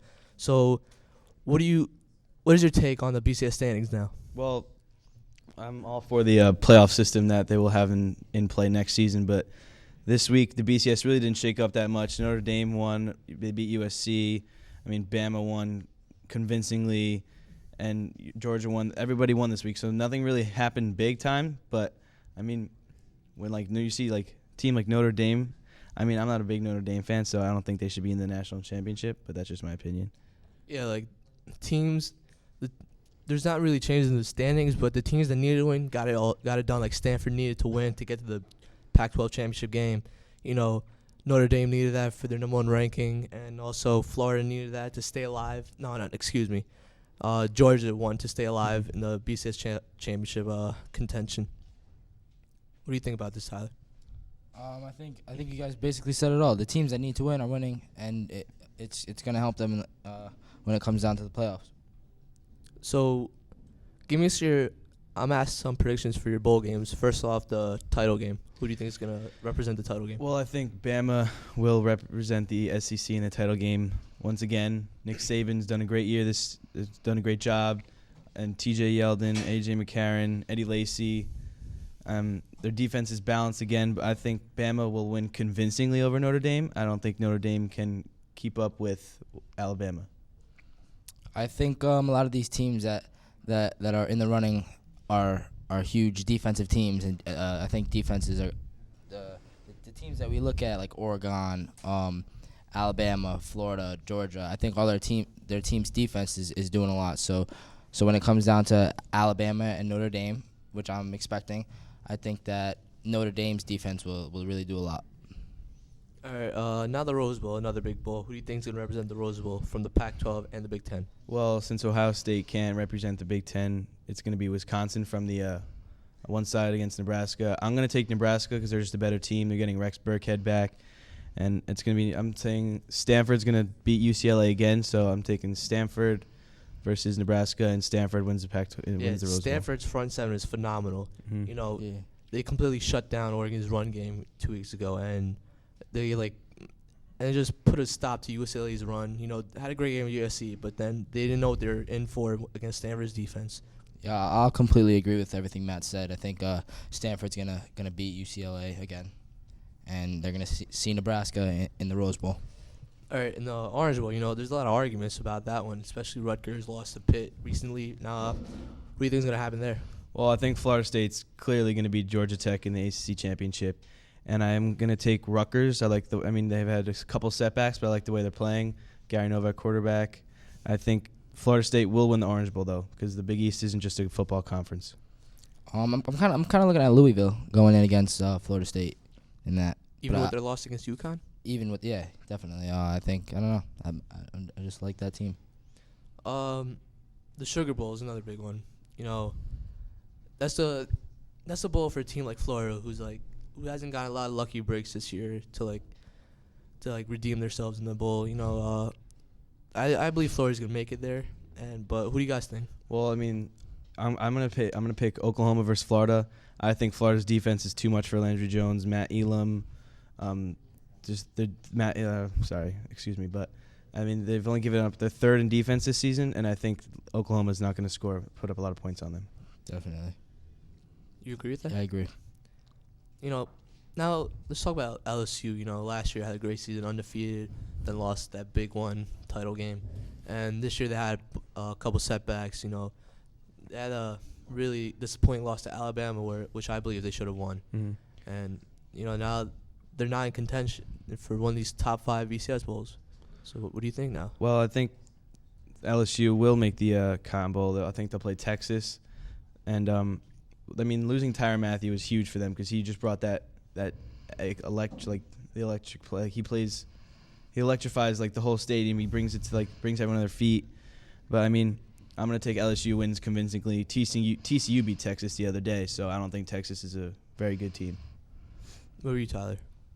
Yeah, definitely. Everything Matt's saying, I kind of I see where he's coming from. LSU, they were once such a good team, and now it's completely different. All this talk about BCS standings, and the shakeups. Let's talk about the Heisman. Though the predictions have dramatically changed since week 2, week 3. So who do you think is going to win the Heisman this year? Well, I remember on the show before I said Geno Smith would win the Heisman. He's long gone. This year, I think it's between Johnny Football and Johnny Manziel and Manti Te'o of Notre Dame. But I want to see Johnny Manziel win the Heisman only because he's a freshman. I like what he done at Texas A&M. Everyone's forgot about Tannehill, and they're ranked number 10. No one thought they would be number 10 at the end of the season. Yeah, if Manziel wins the award, he'll be the first freshman in history to win it. So that would be really like that would be impressive. I think when we first talked about it here on the show, I might have said D'Anthony Thomas. Now I'm thinking maybe I watched Monte Te'o for a while, maybe even Braxton Miller. So I don't know. Yeah, 2 weeks ago, Colin Klein, Kenyon Barner at the top of the list for the Heisman. They both lost. They lost their chance to get that award, I believe. Now I believe Johnny Manziel will win it because the way he's leading his offense, especially against that big win against Bama, was impressive. And he's one of the best pocket passers in college football right now, and he's only a freshman, so he has a couple more years to improve. So that's ridiculous. And that's it. As there's your boy Peter Davies finally making a play. As it looks like Jason Abedizian, the big boy running down the field. He's at the 40, the 30. Defenders are trying to get up to him. He's at the 10, the 5. And then Jason Abedizian, who had talked to us before the game, said he was going to have a big play. And look at the big boy rumble into the end zone.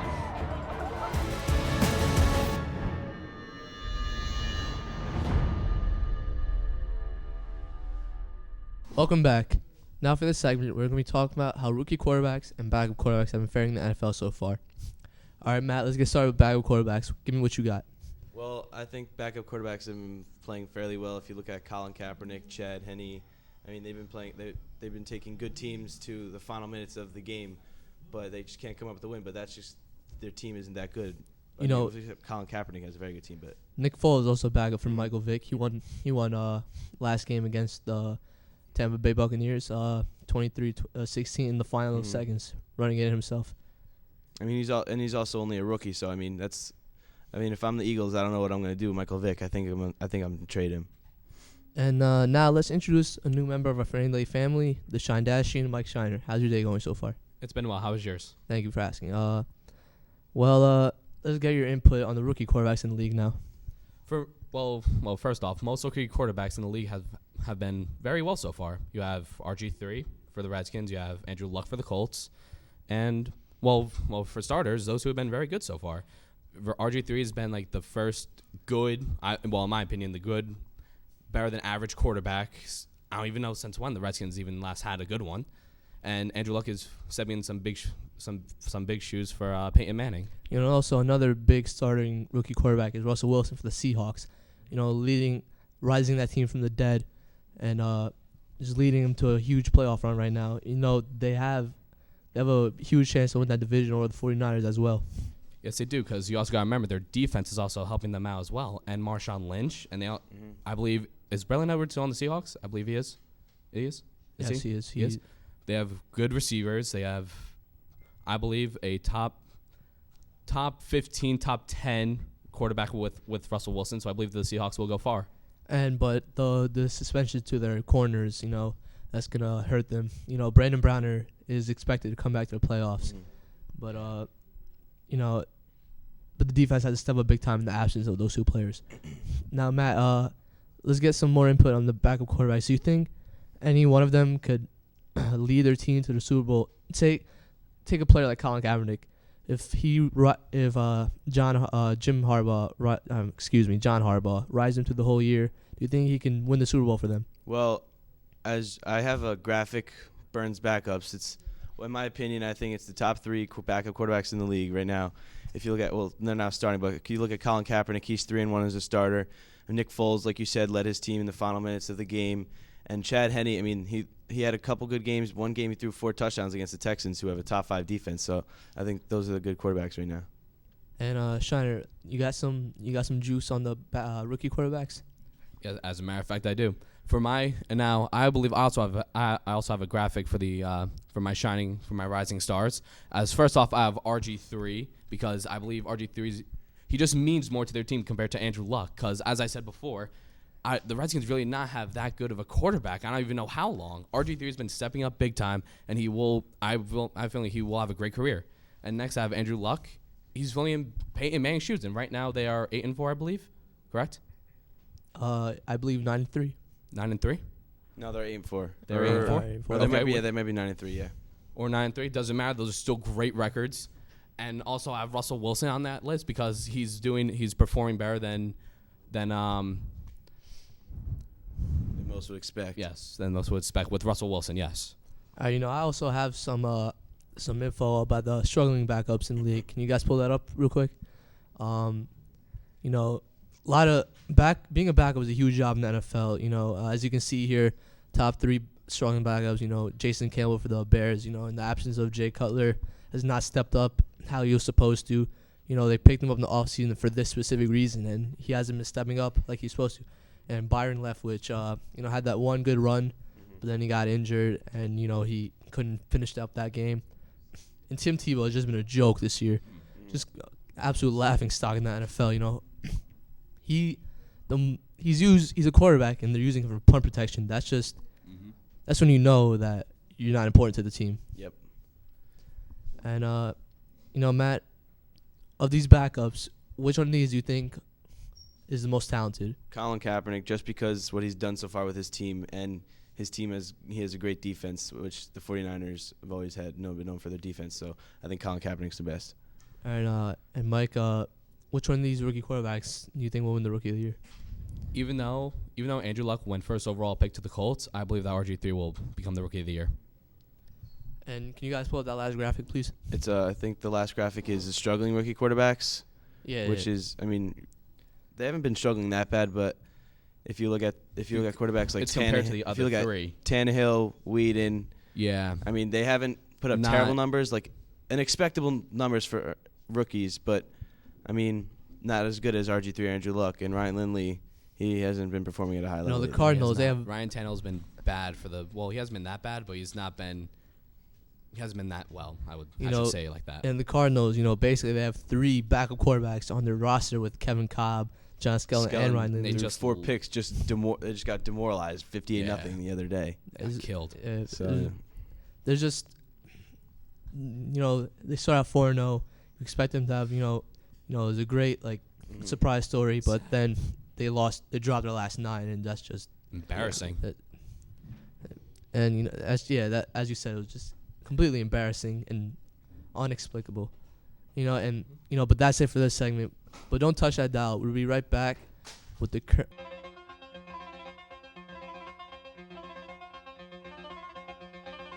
all this hype about the defense, and it's been true in this game, playing very nice defense. Oh, Wayne Hills Patriots. Ariel Danziger off the deflection of Alyssa Baselli. And just like we were talking about before, how important momentum is in this game. The Wayne Hills Patriots get the first goal in this huge county final, and the Wayne Hills Patriots are on top 1-0. Patriots putting a lot of defenders in the box. Ryan looking for help, and that is it. That is their final. The Wayne Hills Patriots have just defeated the Wayne Valley Indians in the Passaic County final. Girls soccer, Wayne Hills 1, Wayne Valley nothing. They are your 2005 Passaic County champion.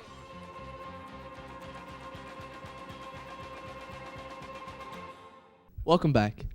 The NBA season is finally upon us. There's a lot that has already undergone. So let's get this topic started with the outstanding start by the New York Knicks. And all right, Matt, let's get your opinion first. What do you think of the Knicks season so far? Well, I think the Knicks have been playing very well. If you look at Jason Kidd with the game-winning 3 against the Nets, he was a great pickup for them this offseason. Even though they're without Amari, they still have that chemistry that they have, something like the Nuggets. But, when Amari comes back, obviously if he's willing to come off the bench, that'll be a big help for them. And, speaking of Jason Kidd's great play, he had that outstanding game winner against the Nets the last time they played. But little controversy there. Can you explain, Mike? Well, yes, I can. When Jason Kidd shot the ball over at the 3-point line, he stuck out his leg, which is considered to be an offensive foul. And Jerry Stackhouse tripped over his leg, and they said that it was a defensive foul when, in my opinion, clearly it was not a defensive foul. Yeah, that's the Reggie Miller rule. He always used to do that back in the day, drawing fouls like that. But they made a rule to call the offensive foul, and they just missed that call, I guess. They did. But regardless of the fact of that play, Knicks have been playing outstanding basketball. They're, I think, 17-5 now at this point. Mm-hmm. And got a huge game with the Lakers coming up. and let's see how they do with that game. But give me one main reason why you think the Knicks are playing so well. Chemistry. I think they all click. They're finally getting that click going together. Where are you, Mike? Honestly, I won't put like most of the stuff on Mike Woodson, their head coach. He has been doing a great job coaching them on the defensive side of the ball, because that's what Mike D'Antoni did not do. You know, other than the Knicks, there are also 29 other teams. So if you guys in the back can pull up my graphic on my standings, you know, there are a lot of teams also playing very well. You know, you see there I had the Knicks at number 1, and below them I have the Clippers, Grizzlies, Thunder, and the Heat. You know, the Clippers and the Grizzlies have been a huge surprise so far. You know, they've been playing outstanding basketball. You know, Clippers with the addition of Jamal Crawford, Willie Green, and Lamar Odom, you know, they've been helping the team a lot. Mm-hmm. And, you know, even the Grizzlies, you know, losing O.J. Mayo, they've been playing really well. Well, I mean, if you look at the Clippers, they're going to have a good team with that high-flying Blake Griffin, DeAnthony Jordan, and Chris Paul. But, I mean, the Grizzlies have been a big shocker. They really don't have that big superstar. I mean, Rudy Gay, he's solid, but, I mean, he's not that top 5 player that they need. Well, for the Clippers, I think a Paul Griffin deal is amazing. You have one of the top 5 point guard in the league. Lob City, yeah. And you have a top 5 point guard in the league. You also have a top 5 power forward in the league, in my opinion, and that's obviously been working for them. And, you know, the Thunder, they're with that huge blockbuster deal in the offseason, trading James Harden for Kevin Martin. You know, the Rockets. Yeah, and, you know, Kevin Martin has stepped up in his shoes very well. You know, I mean, James Harden was a better defender than him, but, you know, scoring-wise, they didn't lose a beat.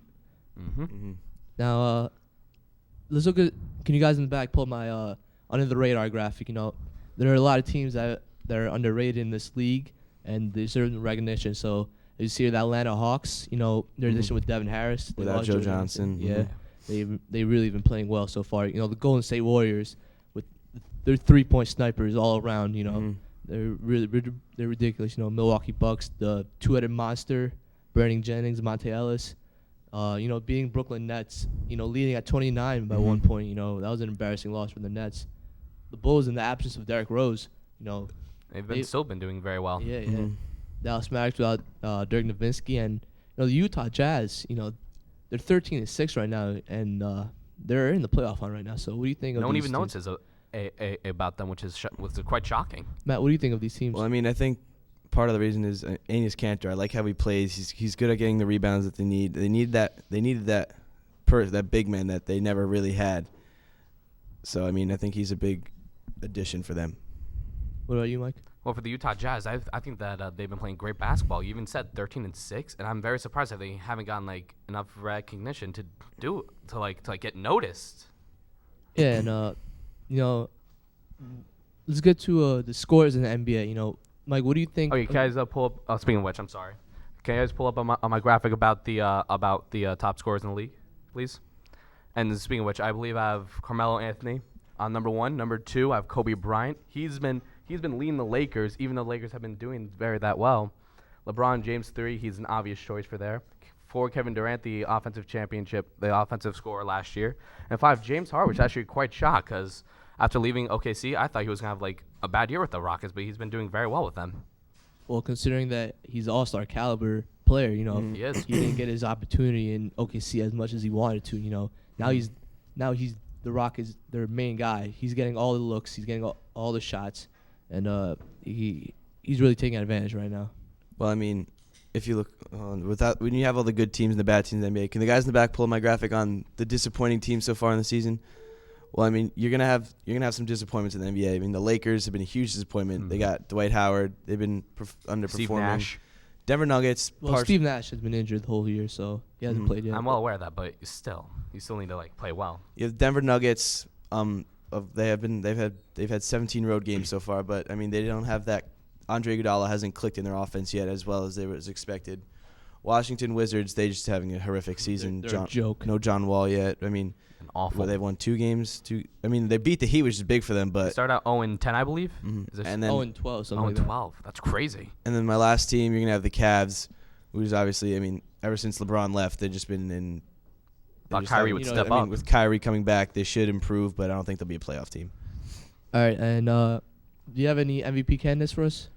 I do. Could the guys pull up my graphic on that in the back? I mean, Every year you're going to have Carmelo. He's always been that scorer, the pure scorer, the best pure scorer in my mind. LeBron James, just an all-around athletic player. And James Harden, actually, I mean, he's put up 45 the first night. He's dropped 30 a couple times, 25 points here and there. He's averaging 25 a game, so I think he's a choice. Who do you think will win it? I think LeBron. I think the obvious choice. I actually say Carmelo. All right, I'm saying Carmelo as well.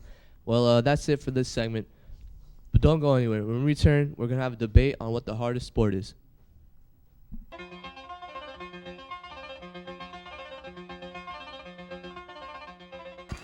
the crowd is fired up.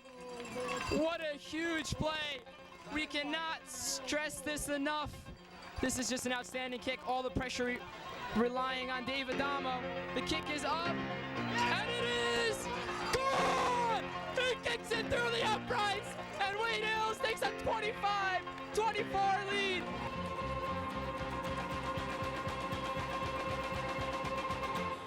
Welcome back.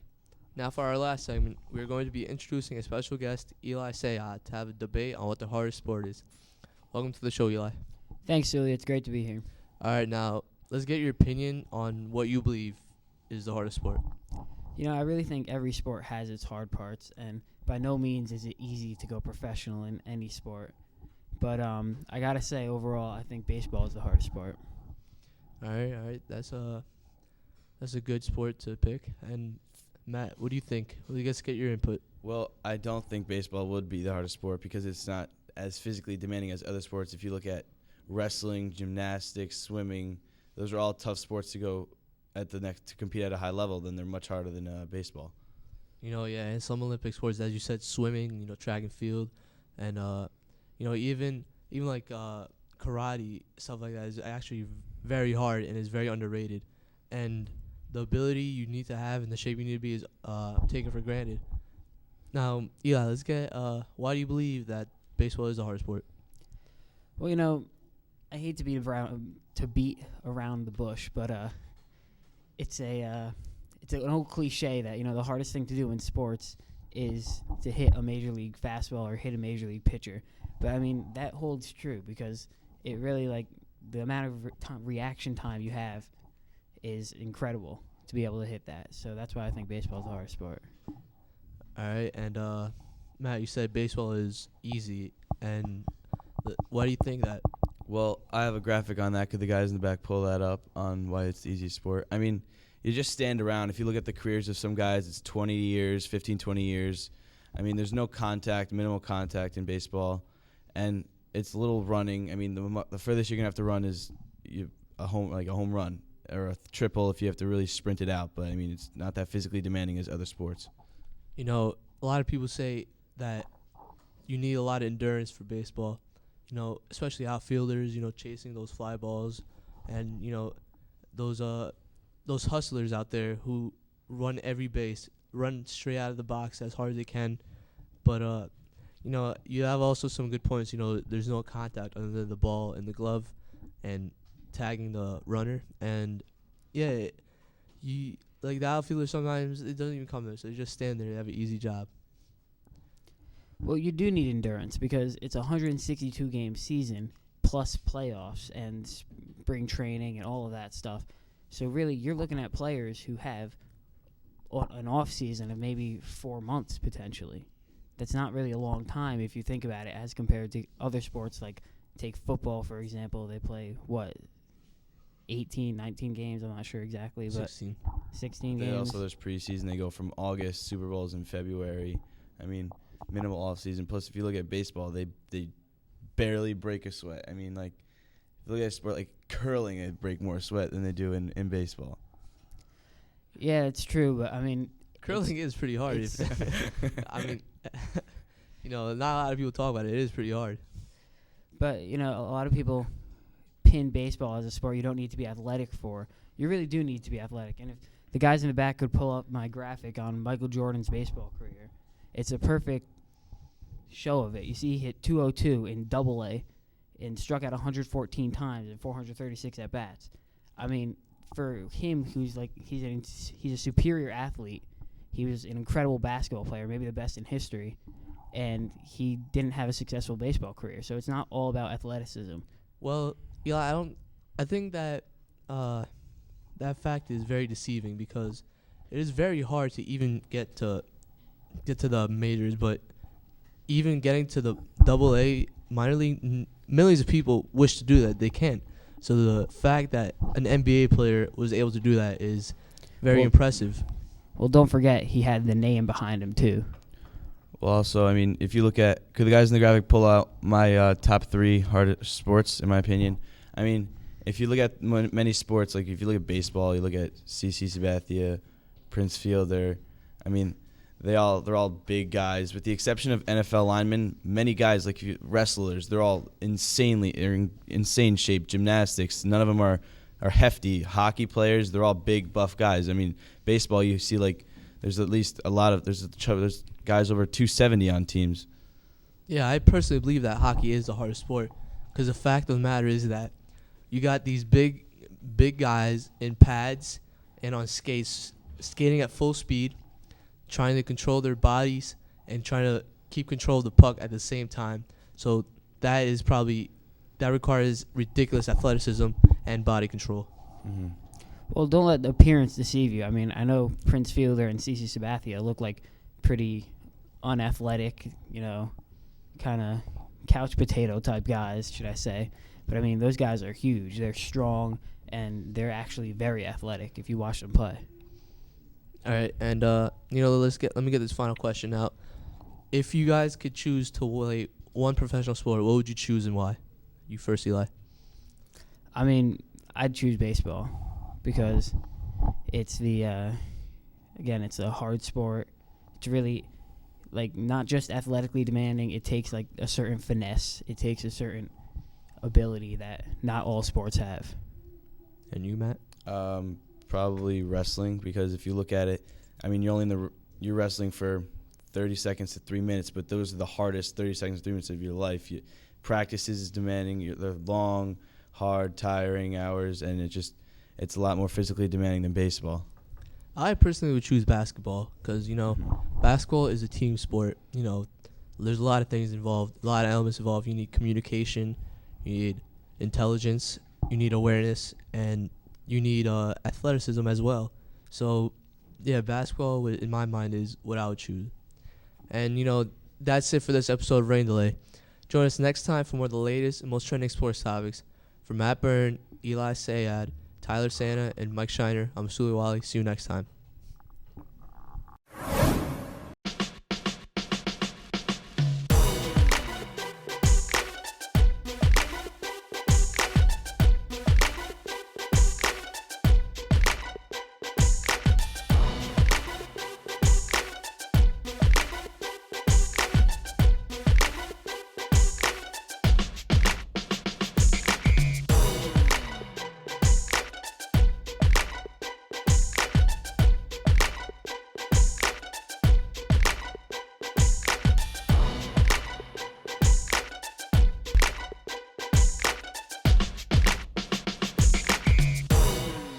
Get this. Let's get it. All right, let's go. Let's go. What's up, everybody, and welcome to a special edition of Rain Delay. I'm your host and sports guru, Suli Wali, and today we're going to shake things up a bit. I'd like to get the show started by introducing a special guest, Coach Goldstein. How are you doing today, Coach? Good, Suli. How are you today? I'm doing good. So let's get this started. Let's talk about the boys basketball team. And my first question is, what are your goals for the upcoming season? Well, main goals this year are to improve upon the season we had last year, which was a little disappointing. I don't want to say we underachieved, but we had a sub 500 record, and this year we're hoping to be 500 or better, and maybe win a couple games in some tournaments, and really improve upon last year. Every year teams change, and what are some changes that are being made from last year? Well, we lost. But I think 4 guys to graduation last year, including our leading scorer, Gazim Yassini. So, in high school basketball, that's what happens. Seniors graduate, and freshmen become sophomores, sophomores become juniors, and kids bump up from the JV to the varsity. So it's a whole new cast of characters, and the way we mold them together and advance is we'll see how we do. You mentioned losing some key players, Gazim, as you said. What are some other big guys that you wish you could have back this year? Well, Darius Haber was our point guard, and the ball was in his hands probably 80 to 85% of the time. We lost Corey Vanderplug, who was a big presence inside. He's about a 6'4", 6'5" kid who blocked a lot of shots, got a lot of rebounds for us. So between those two guys, it's quite a loss. We need some guys to step up and fill their shoes. Yeah, and some of those players that can step up are, for example, Scott Wills. Mm-hmm. And then, what are some other returning impact players? Well, definitely Scott Wills. The ball's going to be in his hands most of the time. Another returning player is Aris Hunt. Aris played last year. Aris is good size, 6'3", patrols the middle for us. Preston Quinn is a returner from last year, who had a very solid season for us last year. And young guys like David Torres moves up from the JV team, gets a lot of minutes now. Kids like Nick Asarco and Matt Ortiz, who were JV players last year, are now going to be counted on to fill major roles with the varsity. Yeah, getting new players on your team, you need time to build chemistry. You need a lot of practice time. So what are some key things you guys work on in practice? We are very defensive oriented in practice. If we practice for 2.5 hours, I would say at least an hour and 45 minutes of those 2.5 hours we concentrate on defense. Our goal is to keep opponents to 10 points or less every quarter, which would turn out to be 40 for the game. That's kind of the speed we want to play at. We want to play in that 40 to 50 point range. We feel we have the best chance of winning if we can keep the game at that level. So practice time, obviously we work on the other fundamentals like shooting and dribbling and whatnot, but primarily focus on defense. And, as you watch your guys practice, what is the main thing you want to see out of your guys? What is the most important thing you want them to do? Just maximum effort, going hard. Really competing. That's one of our mantras, compete. We don't have the most skilled players in the county or in the league, but we feel we compete the hardest. We work the hardest. So, in practice, we're looking for kids given, I don't want to be corny and say 110%, but, we're looking for kids to play really hard, play fast, and be aggressive. There are a lot of different play styles. Some coaches like running gun styles, some like lockdown defense. What type of defense, game style do you guys play? More offensive or defensive? Well, again, basically defensively, like I said before, the way we practice, we concentrate primarily on defense. So, we're more of a defensive type team. We're not a run and gun team. We don't like the game to be fast paced. Not to say we can't play at that level, but we prefer a slower game. We prefer to run our half court sets, and we prefer to make our opponents run their half court sets rather than give up transition baskets. And and a lot of people, say that winning isn't everything, but after you guys lose, how do you prepare from that? Well, we just want to keep getting better every day. If you work hard and you get better every day, chances are you're going to win more than you lose. So, coming off a loss, obviously it's disappointing. But, you got to kind of get it out of your minds, reset your mindset for the next game, for your next opponent, concentrate on what your opponent does well and try and take it away in the next game. And, obviously the key is making shots. You put the ball in the basket, you're going to be successful most of the time. And what are some big games you're looking forward to this year? Well, every year we look forward to playing against Wayne Valley. West Milford has become, one of our rivals in the past few years, so that's always a big game.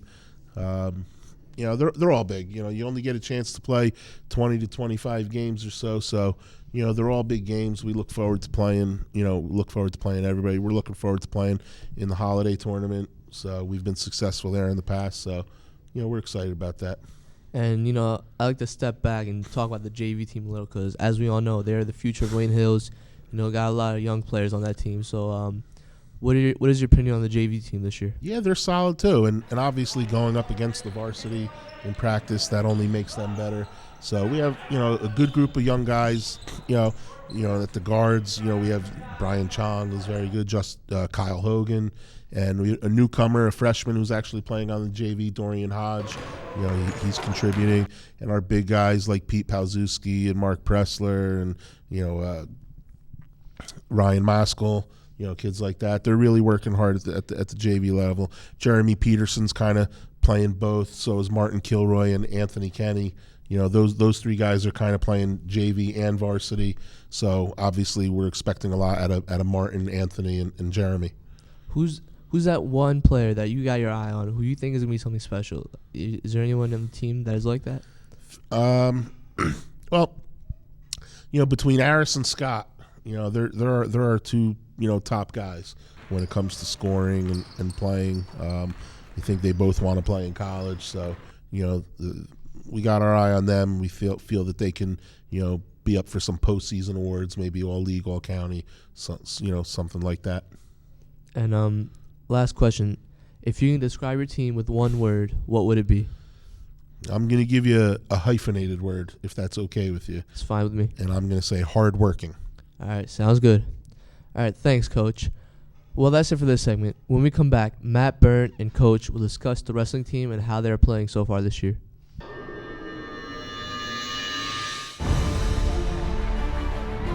As there's your boy Peter Davies finally making a play. As it looks like Jason Abadizian, the big boy running down the field. He's at the 40, the 30. Defenders are trying to get up to him. He's at the 10, the 5. And then Jason Abadizian, who had talked to us before the game, said he was going to have a big play. And look at the big boy rumble into the end zone.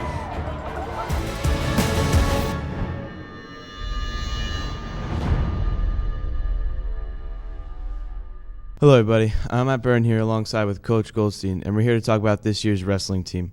I mean, so far, they've had a great start winning the Lakeland Invitational Tournament, so let's just get into it. So, I mean, how do you feel the team will fare after the great start so far? I think they're going to fare great this year.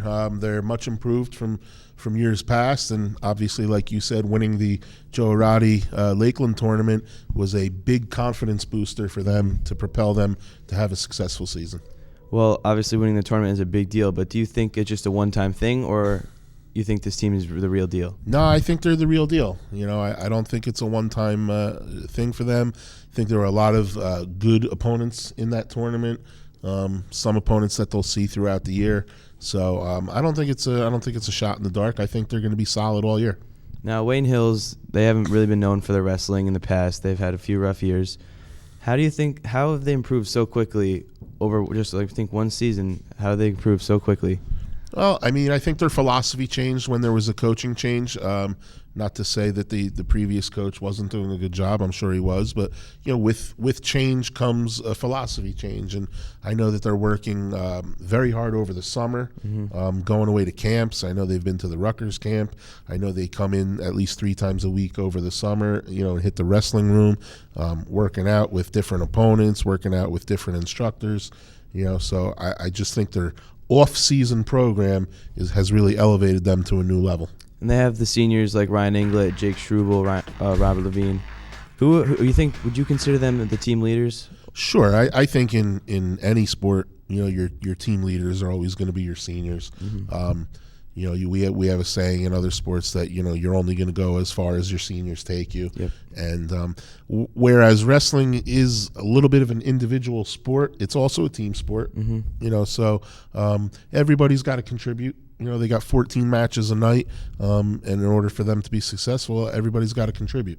And who would you say the most underrated player on this team is? Underrated? I mean, you might maybe pick a guy like Darren Schweibel. When you look at him, he doesn't possibly. You might not think he looks like the prototypical wrestler. Yeah. But he's been doing it all his life, as well as playing lacrosse, and he's a grappler. He gets after it. He knows the moves. He knows what he's supposed to do, and I think they're counting on him to battle. He's in a tough weight class, but they're looking for him to battle. Like you said, he's been around it his whole life. So, who do you think some returning players and some incoming freshmen the most important? Like, who do you think for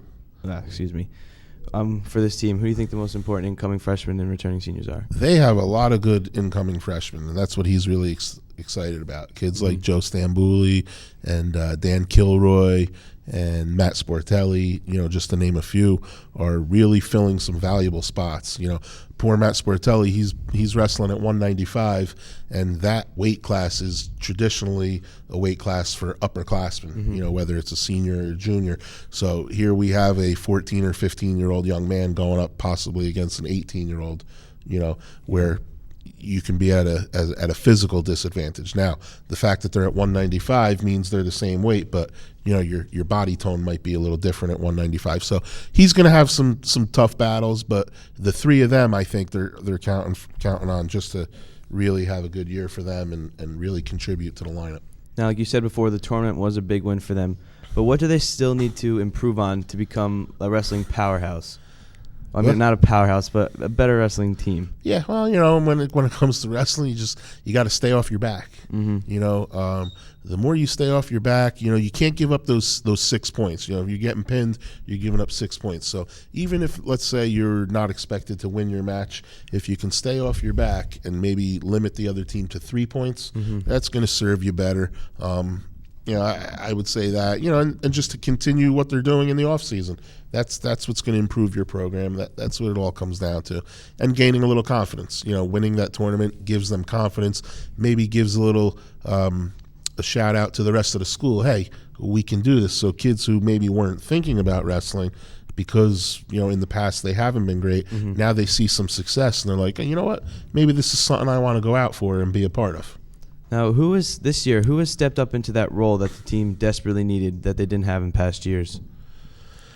Maybe a guy like Hunter Beck at 170.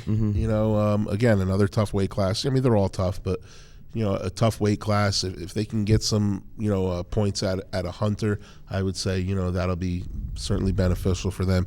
And maybe a guy at heavyweight like Chris Lohman, who they've traditionally been weak at heavyweight. Rob. We mentioned Rob before. He did some heavyweight work, but now he's kind of down at 220 and filling that void. So with Lohman in the heavyweight spot, if they can get some production out of him, they'd certainly be well off. And do you think this team will have any all-county or all-league selections this season? Absolutely. I think they're going to turn a lot of heads when they go to the county tournament, and I'm sure they'll have. I'm going to say 3 or 4 county champions, and which will translate into all county. And I definitely see a lot of postseason awards for these guys. Hopefully, we can get somebody to Atlantic City as well. And that was my next question. Of course, wrestling is one of the more harder sports, more physically demanding. But do you think any of these wrestlers will get an invite to Atlantic City? Yeah. Well, you know what? If it was just an invitation, I think they'd all get an invitation. But unfortunately, they have to qualify to get there. They have to work their way in there, and we are in a brutal district. We're with some heavyweights in Sussex County, so spots are few and far between. And if they get to Atlantic City, they will certainly have earned their way there. Wrestling against some top competition. Well, thanks, Coach. And that's it for this segment, everybody. Now here's Suli to talk again about this school's hockey team this year. Low snap, it's one off. Fournier escapes the pressure, flushes down the pocket, looks deep down the field, intercepted by Wayne Hill across the 40-yard line, near sideline. Oh, my huge block inside the 40. Zapino wide in the 2 at the 38-yard line. Wayne Hill will take over in Valley territory with 5 minutes to go. What a block! Wow, that was done. That was incredible. It looked like it was Joe Lane, 64 on the block. We're gonna see it here. Troy comes to the side. Oh my! Oh, that is incredible. That is a block for the. Oh my God! Oh my! Oh my God! I don't know how to describe it. But like we said, a turnover would be big. Look! Oh my God! What a hit! The hit! Boom! It was Joe Lane. Joe Lane on the hit. Oh wow! The hockey teammates making it happen. Hand up the middle. There's a hole into the secondary. 10, 5, touchdown! Wayne Hill piling it on, and it's down 20-10.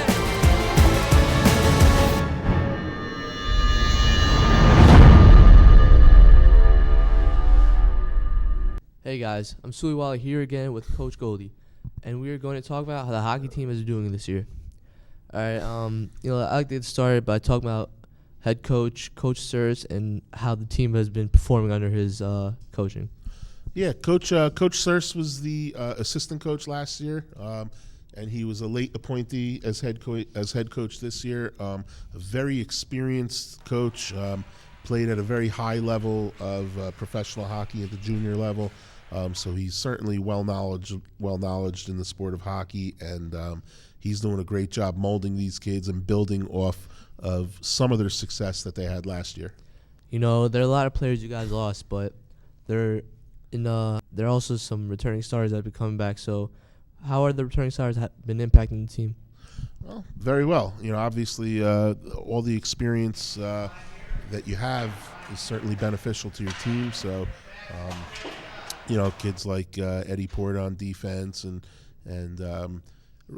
Rydell, Matt, I think is for, you know, Matt Rydell? I think Matt Rydell on offense is a big time scorer, and Peter Beckramer, you know, so guys like that are certainly beneficial to the team. And what have the coaches been doing to keep these players motivated throughout the entire season? Hard work. You know, again, that's what it all comes down to in high school sports. Hard work. You got to outwork your opponent. You know, it's not always the team that is the most skilled that's going to win games. It's the team that works the hardest, the team that's willing to sacrifice the most. So, you know, these guys are going at it 3-4 times a week, battling, and then playing, you know, 2 games over the weekend. And hockey being such a physical sport and demanding, you know, I think they're doing a great job. Do you think where do you see the team going this season? Do you think they're going to make the playoffs? How do you if they do, how far are they going to get? What are your expectations? Yeah, I think, you know, they got a little taste of it last year. You know, they weren't expected to do much last year, and they kind of snuck into the playoffs last year. So I do think anything less than a playoff berth this year would be a disappointment, and I definitely think they're well on their way to making the playoffs this year. They're off to a solid start. So, yeah, I definitely think they'll make the playoffs, and we're looking for them to do big things in the county tournament as well. And every team needs a leader. So for this hockey team, who do you think has been the orchestrator on and off the ice to lead their team? I think you got to look at a guy like Peter Beckramer, AJ Ricciardi. You know, Peter, I believe, was just named captain of the team. So obviously he has the respect of his teammates and the coaching staff to have been given such a prestigious honor. So I think when they look for leadership, they're probably looking to him. And, you know, we talked about the seniors before. So I think any senior, you know, really doesn't need a title to be a leader. I would say any of the seniors, you could pick one, you know, on the defensive side. You know, Eddie probably, you know, steady Eddie back there on the blue line. And, you know, as I said about basketball, the JV team is vital because that's the future of Wayne Hills. So what is your take on this year's hockey JV team? Do you think they will step up to fill the roles of the seniors this year, or do you think, you know, they're not going to be as good? Yeah, I mean, in ice hockey, that's kind of your feeder program. You know, the JV guys, you know, they're getting a lot of experience at that level, working on their, you know, a lot of times the guys on the JV team maybe don't skate as well as the older guys, so they're working on their skating, things of that nature. I know they play a ton of games, so yeah, I mean, that's their feeder program, so that would be their future. I'll tell you, if you look at this year's team, one of the biggest surprises has been somebody from last year's JV team. You know, the goalie, Pete Petroza, was a JV guy last year. This year he's doing phenomenal things with the varsity. So, you know, the JV team is very important. Are there a couple guys on that JV squad you got your eye on?